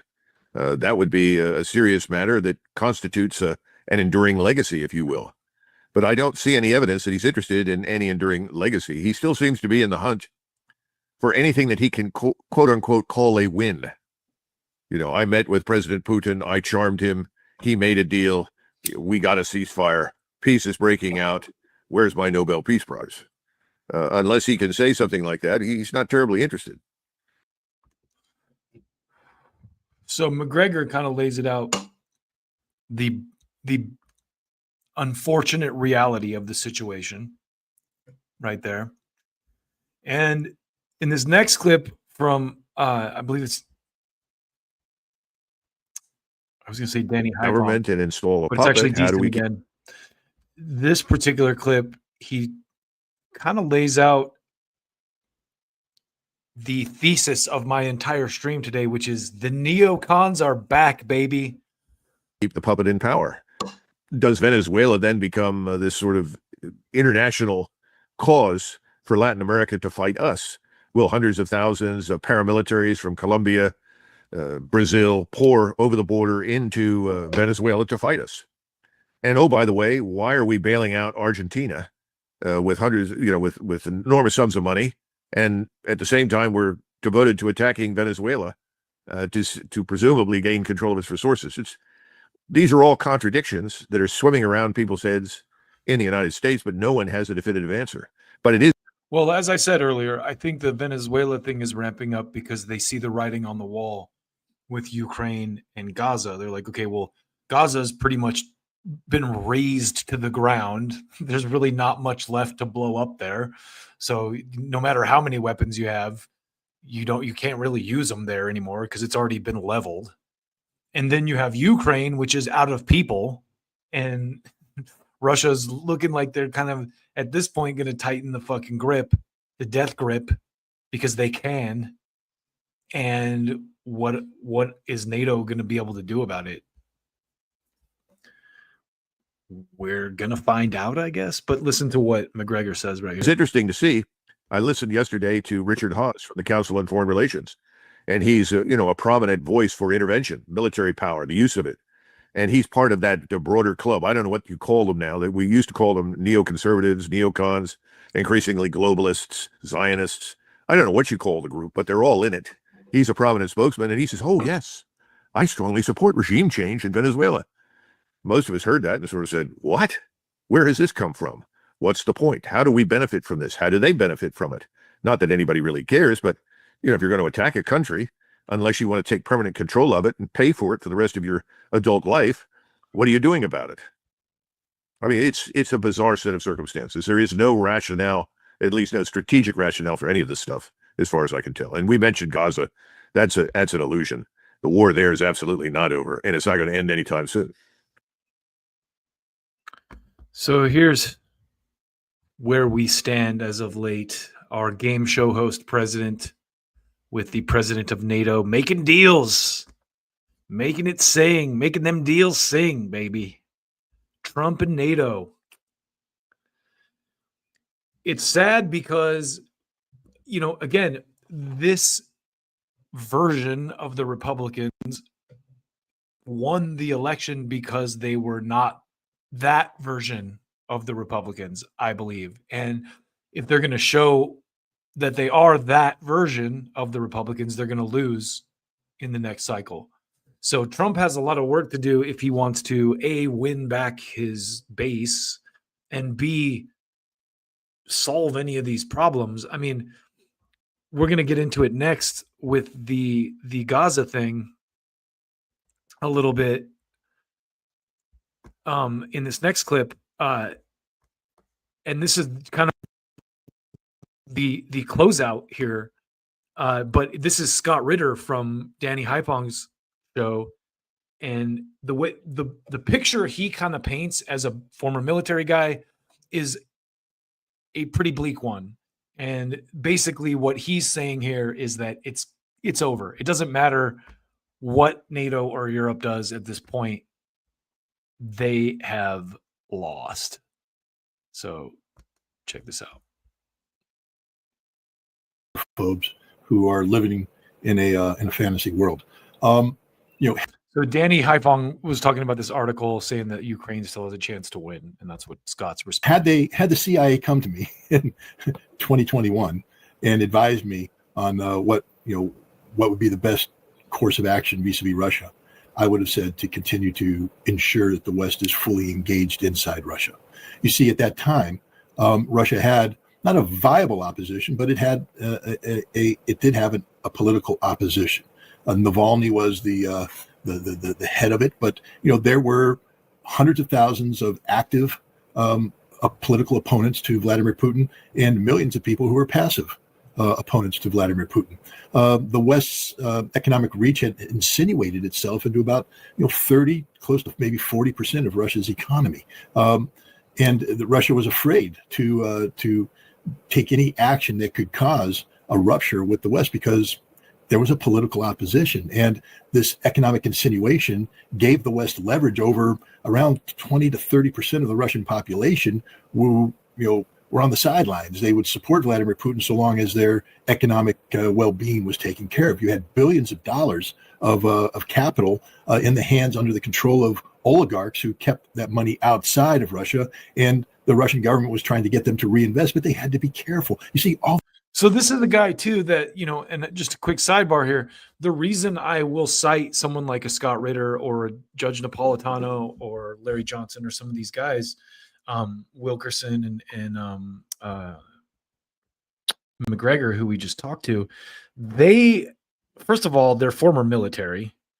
So they've already served the country, but also they've been to Russia. They know. They have political context there. They know the story on the ground there better than, the American journalists give it to us. But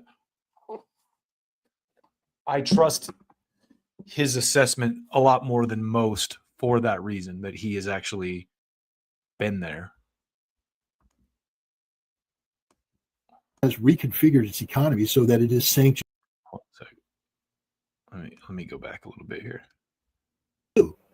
But instead, they went whole hog. They did the divorce. None of these conditions. So what he's saying basically, to kind of, since I sidebarred there, is that there was a point where we wielded some economic influence over Russia, but this whole process of the Ukraine war has kind of ruined that influence. And now we've kind of unified the Russian populace behind Putin. Existing more. There is no opposition to Vladimir Putin inside Russia today. They all fled. Remember those hundreds of thousands of Russians that were getting out there to escape mobilization and leave after the war? They all fled to Georgia and Kazakhstan and Europe and the world. They're gone. The people that stay behind, they're supporting Vladimir Putin come hell or high water. There was this rapid divorce. Russia has reconfigured its economy so that it is sanctions proof. That's why Russia yawns whenever sanctions are mentioned. There is zero sanctions leverage over the Russian economy today. Zero. Because Russia also. Think about that, because they just announced a new round of sanctions against Russia, and I thought they were already sanctioned. I mean, what, like, did they remove some that I was unaware of? But to Scott's point, it's not going to matter. We don't wield that influence anymore. We kind of ruined that for ourselves by being relentless dick pigs. Not we. You know what I mean. Our leadership has the ace in the hole. Right now Russia has retained an economy that operates on capitalist principles. They still have a stock market. They still talk about interest rates and all the same things we talk about here in the West. Russia worried about inflation rates and all that. But if need, Russia can play the economic mobilization card. They can go full Joseph Stalin, and they can make that transition to a state-controlled economy that the West can't make. Russia can do it overnight, because almost every major Russian enterprise now is a joint stock company where the government has a significant play, and they can just take it over instantly. All those oligarchs with all that money, they're gone. And now the ones that stay in Russia, they have to reinvest all that money back into Russia. They don't get to take their resources and flee. Imagine if we did that to oligarchs here, like force them to reinvest in the United States instead of just moving their money offshore to tax havens and shit. Imagine. There's no leverage. Russia has written off its foreign reserves, meaning that they understand that the West is nothing but a bank robber, that these hundreds of billions of dollars that Russia had parked as part of the global economic system, they don't expect to get that back. They already. So he said something there that I just want to pause and ruminate on for a second, that they know the West is a bank robber, because that is the aspect of all of the, like, what has gone on in the last 20 years that I think is probably the most damaging to the United States, is that we have a reputation as being fucking scumbags now. And it's not because of Trump.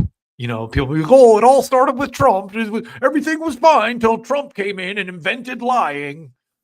No, consistently, year after year after year, we have not made good on our end of multiple bargains, is basically what I'm saying. And then you look at recent history, like, for example, when they tried to negotiate peace with Iran and then assassinated the peace talk people, the what do they call them? Representatives, the peace representatives, or I don't know, delegates, whatever they fucking call them. Why would anyone want to sit down with us after that? There's always that risk in the back of your head. You're like, oh, these people are scumbags who are just going to kill me. There's not even any. And same thing with this. It's like, why should we do business with you guys when we know that if things don't go 100% your way, you'll just tip the board over and walk away with our money? They adjusted that. So all these people talk about, we're going to take Russia's currency reserves that we froze. It has zero impact on Russia. It'll collapse your economy because the world will recognize that there is no such thing as a safe haven for sovereign wealth. Because if you can take it from the Russians, you can take it from anybody. And so that's the end of currency reserve status, etc. Nothing those people wrote in that article can happen. Russia's already made the adjustments. This is just a fantasy world of these people. And because now they've realized that the decisions they made in 2021 and 2022 to declare economic war on Russia, to engage in this proxy conflict with NATO, they've lost. And so now they're desperately trying to go back to the only thing they know, which was the world that existed before they made all these bad decisions. But they'll never go back to that world. That world doesn't exist anymore. Russia has redefined its existence, and it doesn't need any of the things that those people think they have as leverage over Russia. So, that's just the reality. These people live fantasy land.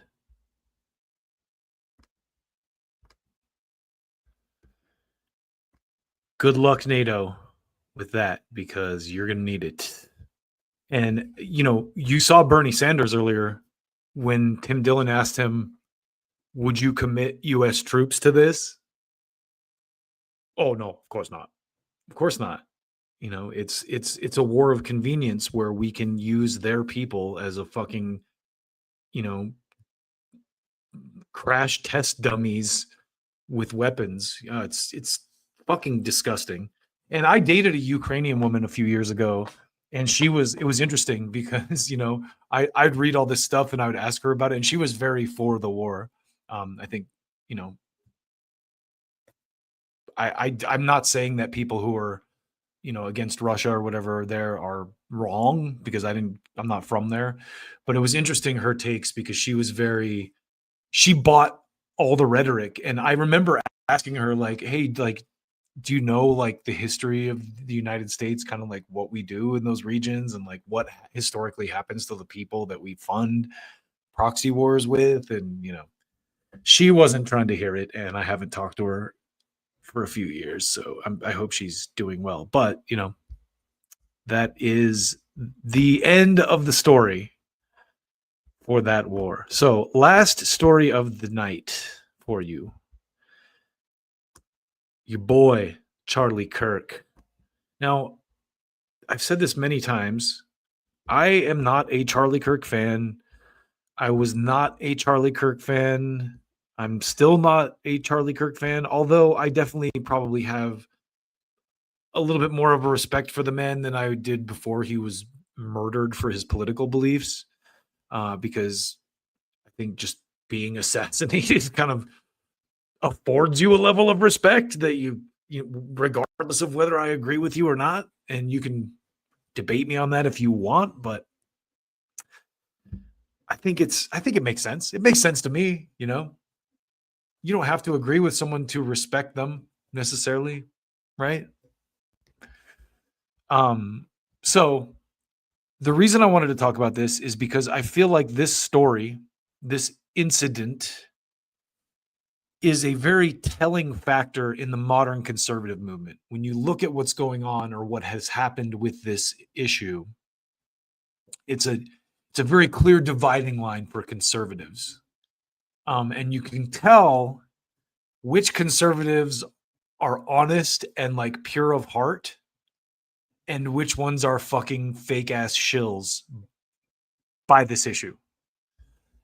Because the ones who buy the official narrative and want to like quote unquote fight the left over this are the fucking shills, clearly. And the Candace Owens of the world, the people who are like, wait a minute, this is a weird story. I don't buy this at face value. The people who are authentic and legitimate, you know, because if you didn't buy the whole pandemic narrative and you were skeptical of that, and you're not skeptical of this, you are one of these guys. You and me. This. I tried so hard and got so far. Anyway, I just need a reason to use those video drops. But the point stands, this incident is a very good barometer for how legitimate conservative commentators actually are in reality. And case in point here, DC Drano on Twitter. He says, before Charlie was killed, he started to speak loudly about the importation of radical Islamic values into America. He saw what was coming with Zoran. If we were going to continue Charlie's mission, we have to fight like hell against Zoran's agenda.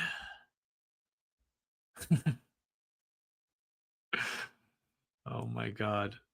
So he's kind of quoting an old tweet of Charlie's that says, it's not Islamophobia to notice that a man who wants to globalize the Intifada is about to run America's largest and once greatest city. It's not Islamophobia to notice that Muslims want to import values into the West that seek to destabilize our civilization. It's cultural suicide to stay silent. Now, this is one of those things, again, that this is scaremongering that is done largely on behalf of what lobby do you think? And that's not to say there isn't some valid concerns to that on some levels. I mean, but again, the United States is a place that assimilates. You know, you're not going to ever get away with enforcing Sharia law on malls. If you did, there would be an instant pushback. And so a lot of it is just, it's much like the gun tactics and the tactics they use with all these scams to convince you, to propagandize you and scare you, like they're doing with Zoran here. It's bullshit nonsense designed to make you shit your pants and be afraid of Islam or whatever, you know, the fucking boogeyman of the day is. So someone with a brain chimed in here. Ian Carroll jumped into the fray and he said, but no one pay attention to that one time he said he had no choice but to leave the pro-Israel cause. Ignore that. Just focus on Muslims. Telling a half-truth is lying, Drano.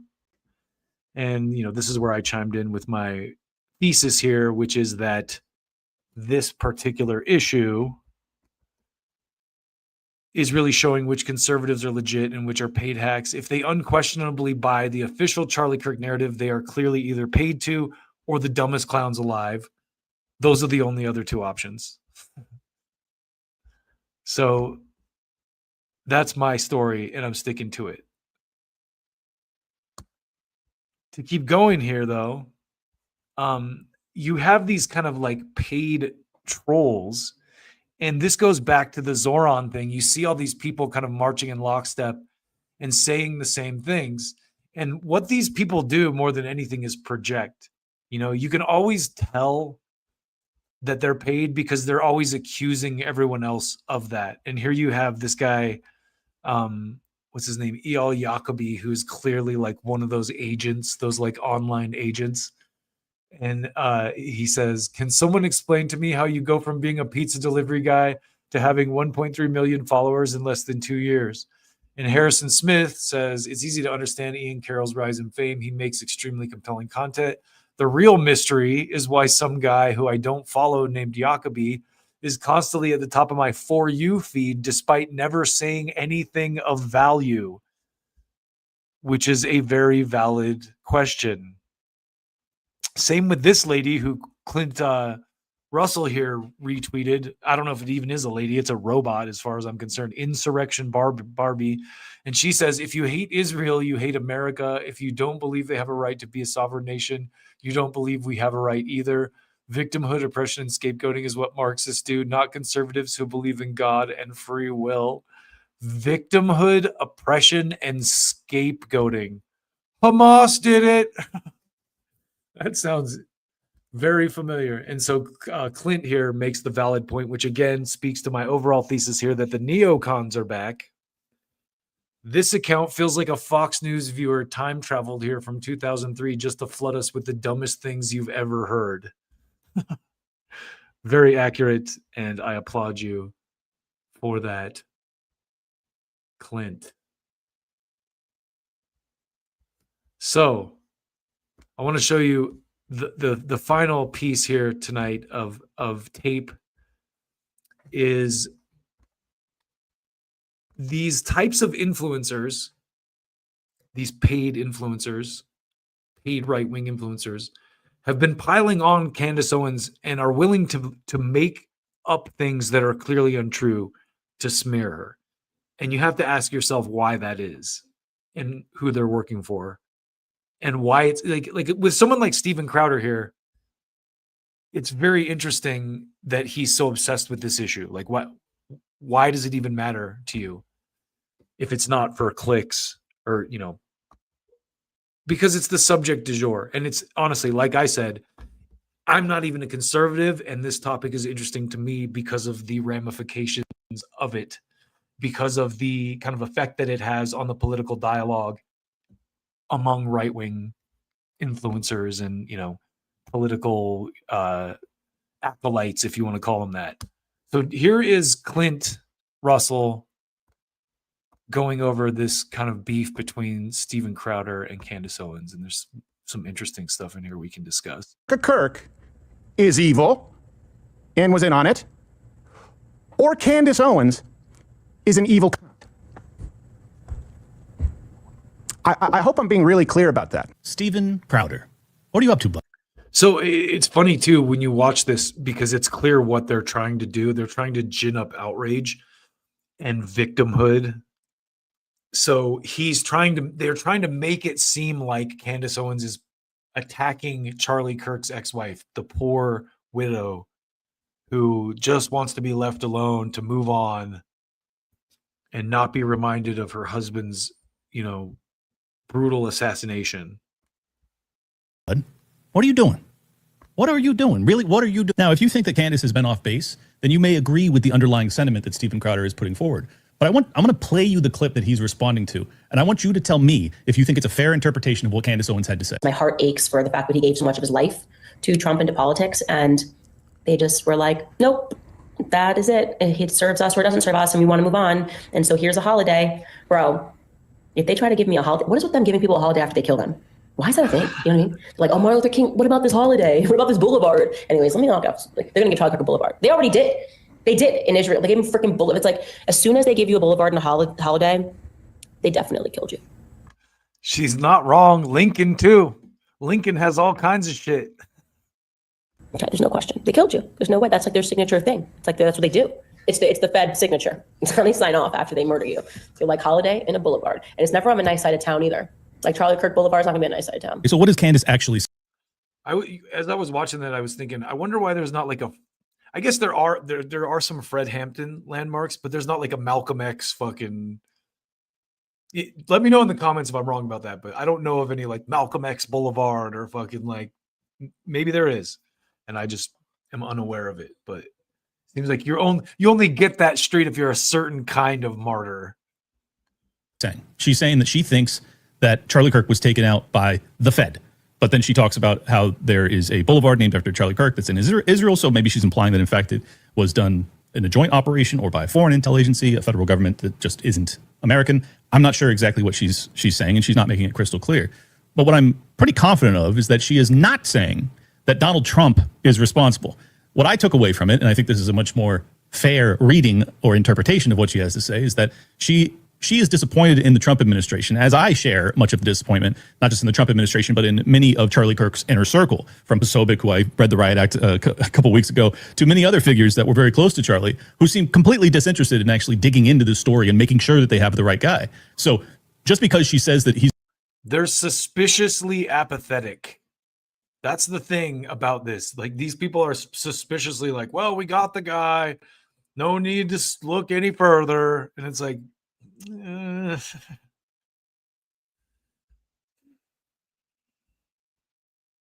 I got to be honest. This whole thing made me question whether or not Trump's assassination attempt was staged. been betrayed does not mean that he has been betrayed in terms of the actual murder, but rather he may have been betrayed in the aftermath, as in people are not doing their jobs. Kash Patel, Dan Bongino. Yeah, you guys. That's what she's saying. Not that I didn't always kind of have the question about Trump's being staged before. I always, like, in the back of my mind, kind of was like, maybe it was, maybe it could be. Obviously, like, the fact that they're not, like, trying to look into it. Sorry to sidebar so hard on that, but the fact that he's not, like, relentlessly seeking the person, the like people behind that assassination attempt, to me is also suspicious. That, like, maybe it was a fucking staged of a thing. I mean, that's, to me, it's crystal clear that's what she's saying. But that's not even the most far-fetched interpretation, which I don't think that, even though Crowder is making it seem as if it's a definitive statement that, in fact, Candace Owens believes that Donald Trump ordered a hit against Charlie Kirk. Outrageous claims, and this is an outrageous claim. So, okay, I just want to say, just to break this down from my perspective, what's going on here, just taking Clint out of the equation. Candace Owens is, like, half joking. You know, oh, you know, she's just speaking off the cuff. And this guy, this fucking hack of a person, this Crowder dude who's like a wife beater, like little bitch of a man, is intentionally trying to misconstrue things she says to smear her because he works for that sweet 7K. I'm sure, like, this guy is totally the kind of hack that takes that money all day. There's nothing you can tell. God bless her. Candace kind of said this. There's, like, Lex Friedman, for example. You're like, how does this guy have an audience? This guy is like watching a block of cold ham.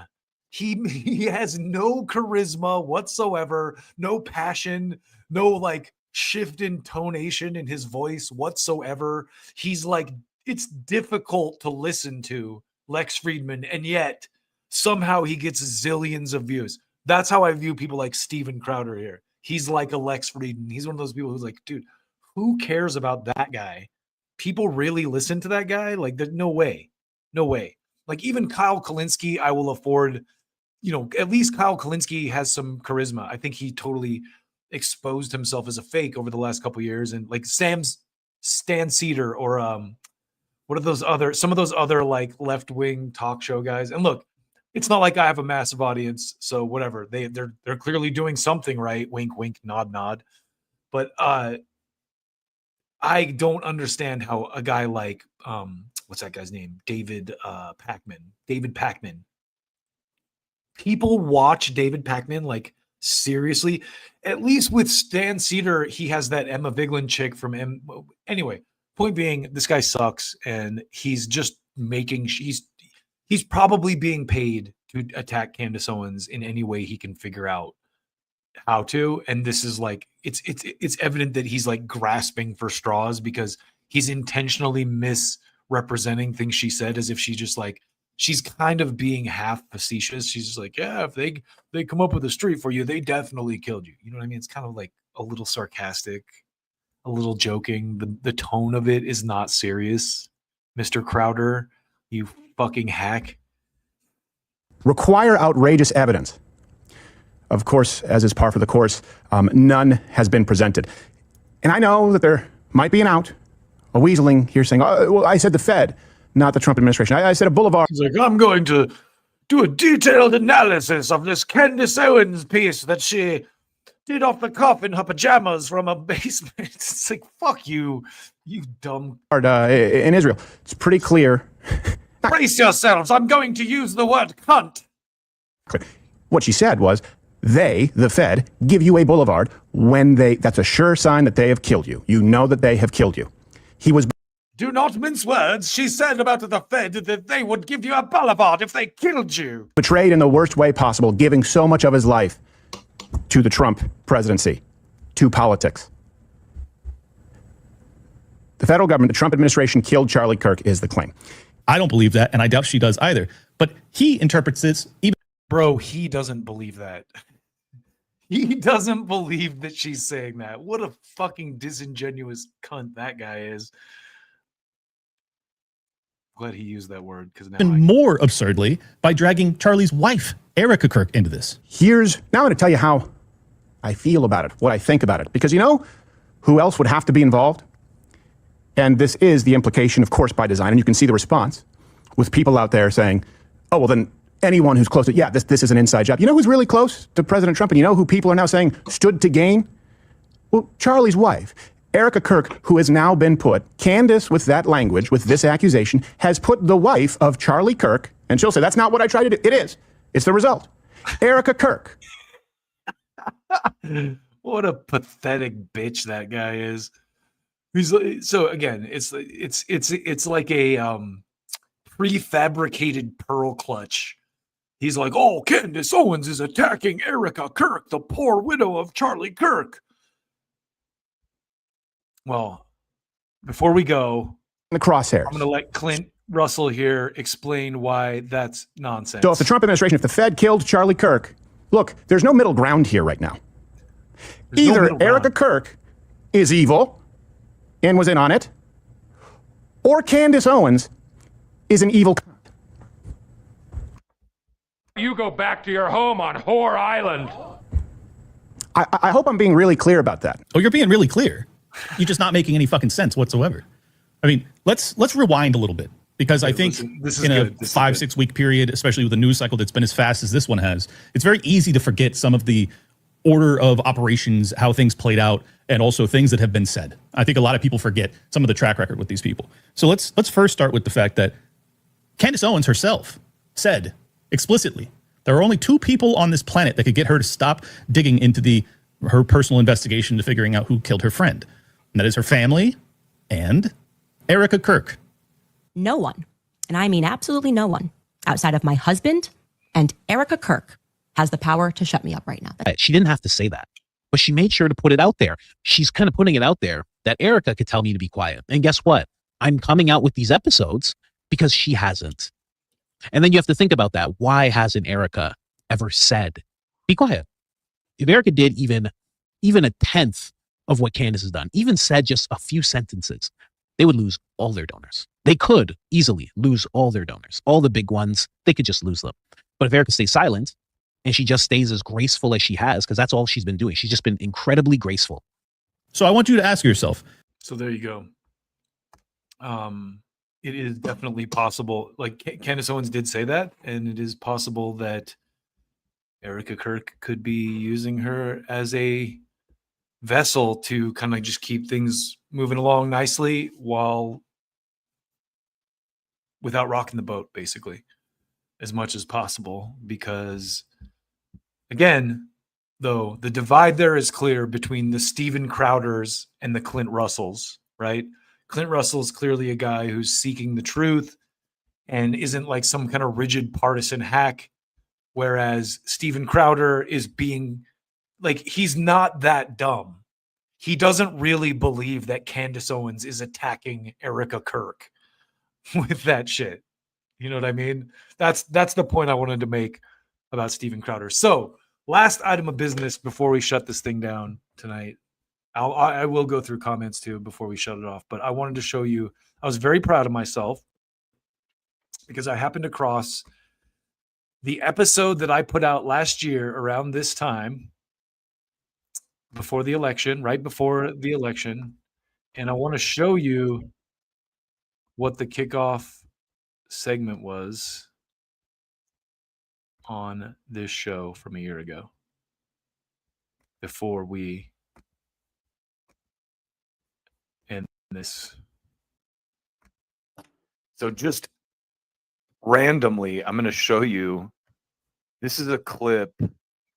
This is the clip I just pulled out before I came on from 1 year ago in late October. Check this out. This is pretty wild. Congresswoman Liz Cheney, good morning and good to have you here in person. Thank you for having me. I appreciate it. Good to be here. Well, we've been talking about what's happening in the Middle East right now. I know you watch the region closely. President Biden counseled Netanyahu during his trip to Israel last week and repeated a certain phrase I want to play for you here in his Oval Office address. But I caution this: while you feel that rage, don't be consumed by it. After 9/11, we were enraged in the United States. While we sought justice and got justice, we also made mistakes. And that was a nod to 9/11 and the U.S. Invasion of Iraq, potentially an overreach. Do you agree with that warning President Biden is issuing there, that there is the risk here of Israel? This is Dick Cheney's daughter asked about a 9/11 overreach. Actions that could backfire on their own security. I think that our support and defense of Israel needs to be unwavering. I think that for the most part, that's what President Biden has demonstrated. I think that also Donald Trump is Hitler, and we need to do everything they can to stop him from getting into most of the office. themes that he laid out in his Oval Office address were exactly right about the importance of American leadership, the importance of understanding this is a battle between the forces of freedom and the forces of tyranny and terrorism. With respect to his comments about 9/11 and post 9/11, I would say the fact that we had not a single additional terrorist attack, mass casualty terrorist attack in over 20 years now demonstrates that the steps that we took were in fact effective. Dick Cheney kept us safe after 9/11. After 9/11. I always love that with these conservatives. That was always their argument. Even when Trump was running, there's a famous clip where Jeb Bush says something like, "My brother kept us safe," and Trump is like, 9/11 happened on his watch. The worst 9/11 in the history of our country. Anyway, let's listen to a little bit more of this for a second. I would say the biggest mistake, frankly, post 9/11 was the hasty withdrawal from Afghanistan that President Trump started, President Biden completed. So I think we need to. Yeah, her family did not like the Afghanistan withdrawal because that pulled money out of Halliburton's pockets. We need to set our differences about those issues aside. We certainly do have them, but with respect to what's happening in the world today, I think it's crucially important for the world to see that the United States, we are united across party lines in the defense of Israel and in the importance of the destroying Hamas, and also a very strong warning that the president has issued to Iran, and that, frankly, the Biden administration. See, I wanted to watch this because, listen, they were.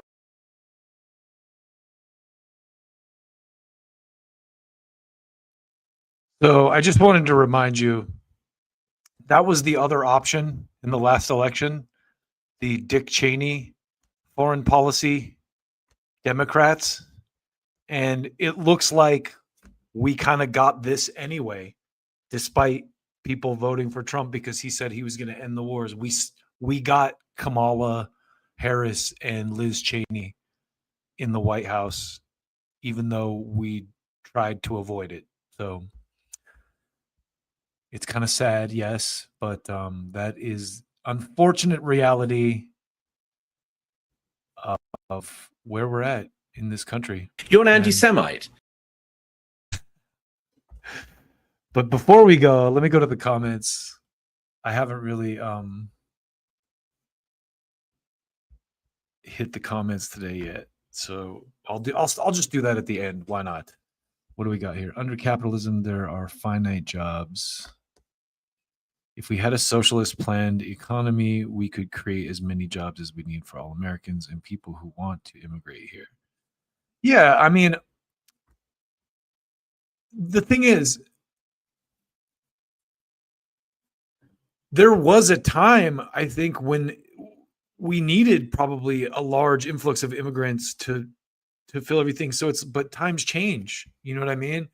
And I think it was Tim Dillon and Rogan that made this point about how, especially now, if we're going to have universal healthcare or like universal basic income or these kind of things, if we're going to be able to afford it, at the very least, we're going to have to prioritize people that were born here with that kind of stuff. Because it's like, if you spend your entire life paying into tax revenues and stuff, like you should get some of the kickbacks from it. And it's like, look, I'm not a greedy fuck. Like I remember I was on SNAP benefits, and I remember going to the SNAP thing in LA and seeing all the people there. Like a lot of them were immigrants, like that, getting food cards or whatever, food stamps. And I'm glad. I'm like, people should be able to eat.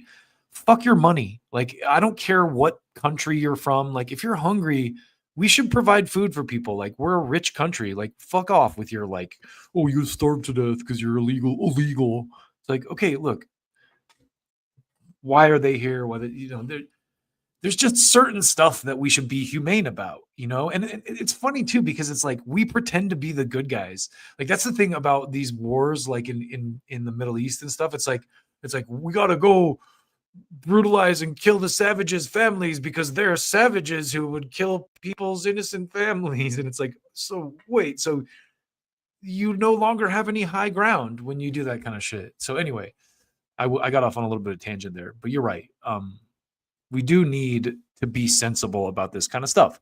I don't think that immigrants shouldn't be allowed here. I don't think that you should just throw out everyone who is here illegally either. But we should prioritize citizens, and we should make an effort to honor the laws, and based on the necessity. It's like, if the workforce, we do the math and everyone in the employment's low, and we're like, oh, we need to import more people, we up the amount of visas that we give out each year, or whatever. Like, there's a mathematical way to do this and do it fairly. And I also think that the way that the world is evolving, there's less of a demand to come to the United States. Like, the way that technology has changed things, it's almost like you can have kind of creature comforts now outside the US. So there's not as much of a need for people to be here. So anyway, who cares about European diplomats' fears? Exactly. Fuck European diplomats. Outsource your thinking to MI6. Great idea, Bernie. Yeah, Bernie's a fucking idiot. What's up? We got alter culture in here. Do a search of MIT for child labor during Biden. A shocking number of articles. Yeah, I mean, dude, there's a shocking number, I'm sure, under any administration. Then you get into the prison labor thing, and it's like, to me, so I'm no longer a big fan of Rachel Maddow, but back when maybe it was still Bush was president, it was like Bush-Obama era, Rachel did some really good stories about these corrections companies in Arizona who were like writing legislation to criminalize immigration so that they could put illegals in their fucking for-profit prisons. So there's that side of it too, that's the thing about capitalism, is it's like, I'm not anti-capitalist. Like, I'm not one of those like dyed-in-the-wool Marxist people. I think there's a lot of value to a lot of the things that Marx taught. And I think there's like definitely, I'm not, but I also think like capitalism, if it's implemented correctly and fairly, and it's not like lorded over in the way that it is most of the time because people are corrupt, it usually works pretty well. But there are also things that should not be capitalist, like healthcare. Healthcare should not be based on capital. It's a human right. Like, especially if you live in a society, we live in a society. You live in a society like this, we have the money to fucking take care of each other. I wouldn't want your son or daughter to die any more than you should want mine to die.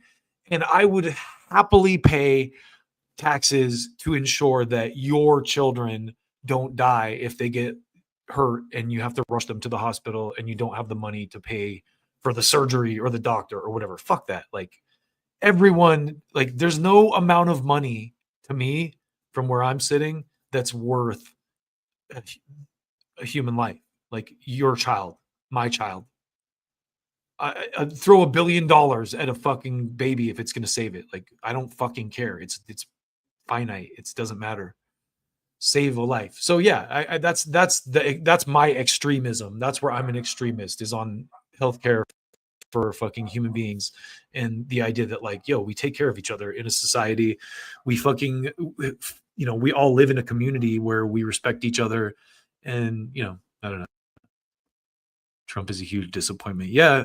I mean, the thing is, and maybe I'm still a wide-eyed optimist, but you have to remember the media that is also aligned against him and the fucking types of interests that are working to prevent changes to the status quo. So I keep that in mind, like the No Kings shit. And like I said earlier about these like videos of ICE, grabbing a little girl. Like this video was so visceral that Tom Morello shared and you can see the camera. It's like professionally shot video of like these big scary dudes with masks on harassing a little girl at a wedding. And it's like, I'm like, what? If it's real, it's terrible. But my first instinct when I see something like that is this is emotional manipulation. They're trying to foment, resistance to like enforcing these laws. And listen, it's not going to be pretty. Not everyone is going to have a good experience with it either. You have to understand that. And there's also going to be things that slip through the cracks. There's going to be mistakes made. So there's that aspect of it too. But again, it's like, so back to the Trump is a disaster thing. Still not a full year yet. It's not looking good right now, but also this shit, this like Venezuela shit, this like push to ramp up more. It's like, this is the dying gasp of an empire. And I really do feel like this would be going on regardless of whether Trump was in power or not. At least, and this is my grain of hope, at least the MAGA people, it seems like, are a lot more hardcore than the Democrats. Like the Democrats, Bernie Sanders would just fold to any kind of opposition. But at least the MAGA people are like, I think maybe more militant than the Democrats and a little bit more demanding that they follow through with the shit that they were promised. You see it with people like Tucker Carlson, who's out here calling out Trump. And, a lot of the kind of like more MAGA leaning people like Candace Owens or fucking Clint there, who's they're willing to be like, yo, I'm not cool with what Trump's doing. And, the other thing is, that people like Tim Dillon and fucking Joe Rogan and Theo Vaughn and these people, that these guys, the JD Vance and Trumps feel like they know they owe some of their success or their political victory to those sources. So they're listening to those people. They're listening to Tim Dillon. They're listening to Theo Vaughn. They're listening to Joe Rogan. And to those guys' credit, those guys are saying the things that the streets are saying. Like, this is not cool. The fucking like harshness of like getting a daughter or like a dad at a graduation or whatever, So we'll see. He's still got a good, 3.5 years. Like it's left to completely demolish things. And, sometimes you have to tear down shit to build new things too. That's the other side of it. It's like we're going through violent changes economically.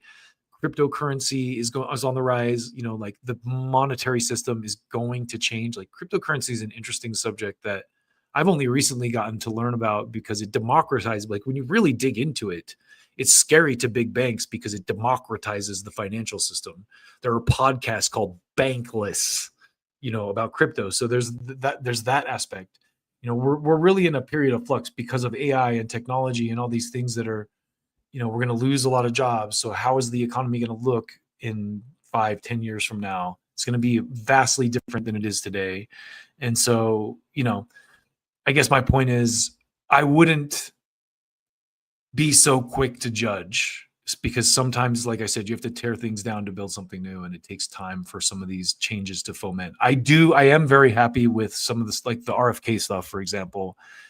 Any push in that direction, any push up against the status quo is good. And I almost covered this thing that with Kim Iverson talking about Trump, kind of like saying like, he still has yet to do it, but he's been talking a lot more oppositional to our friends in the Middle East than I've ever heard a previous administration or previous president. So there is that side of it.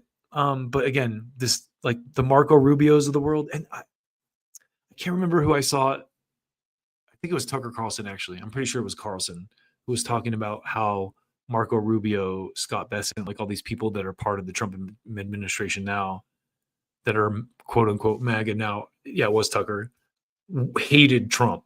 And so like Marco Rubio, for example, I'm pretty sure he's the guy in charge of all this like ridiculous fucking warship. But also Trump's obviously signing off for it, you know. He's not innocent either. I'm not defending him either.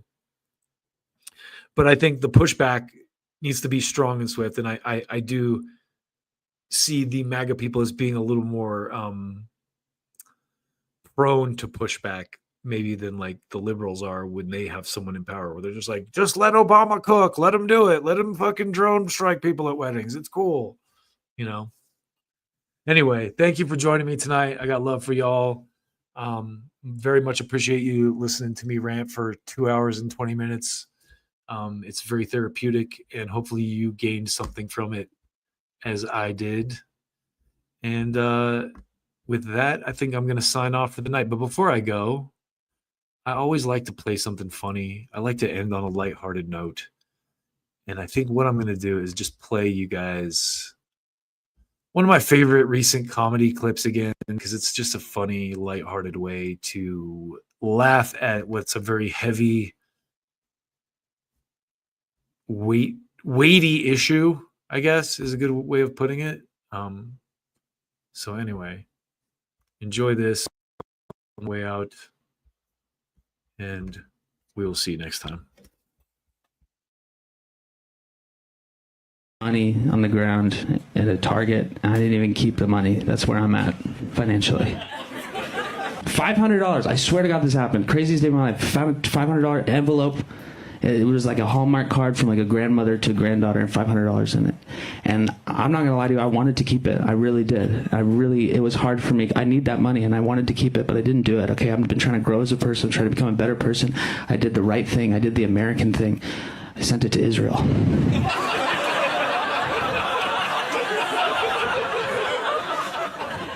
No one's excited for this one. And I get it. Opinions on Israel, they're a lot like dick pics. Usually unsolicited, very hard to find the correct angle. Worst ones come from your uncle.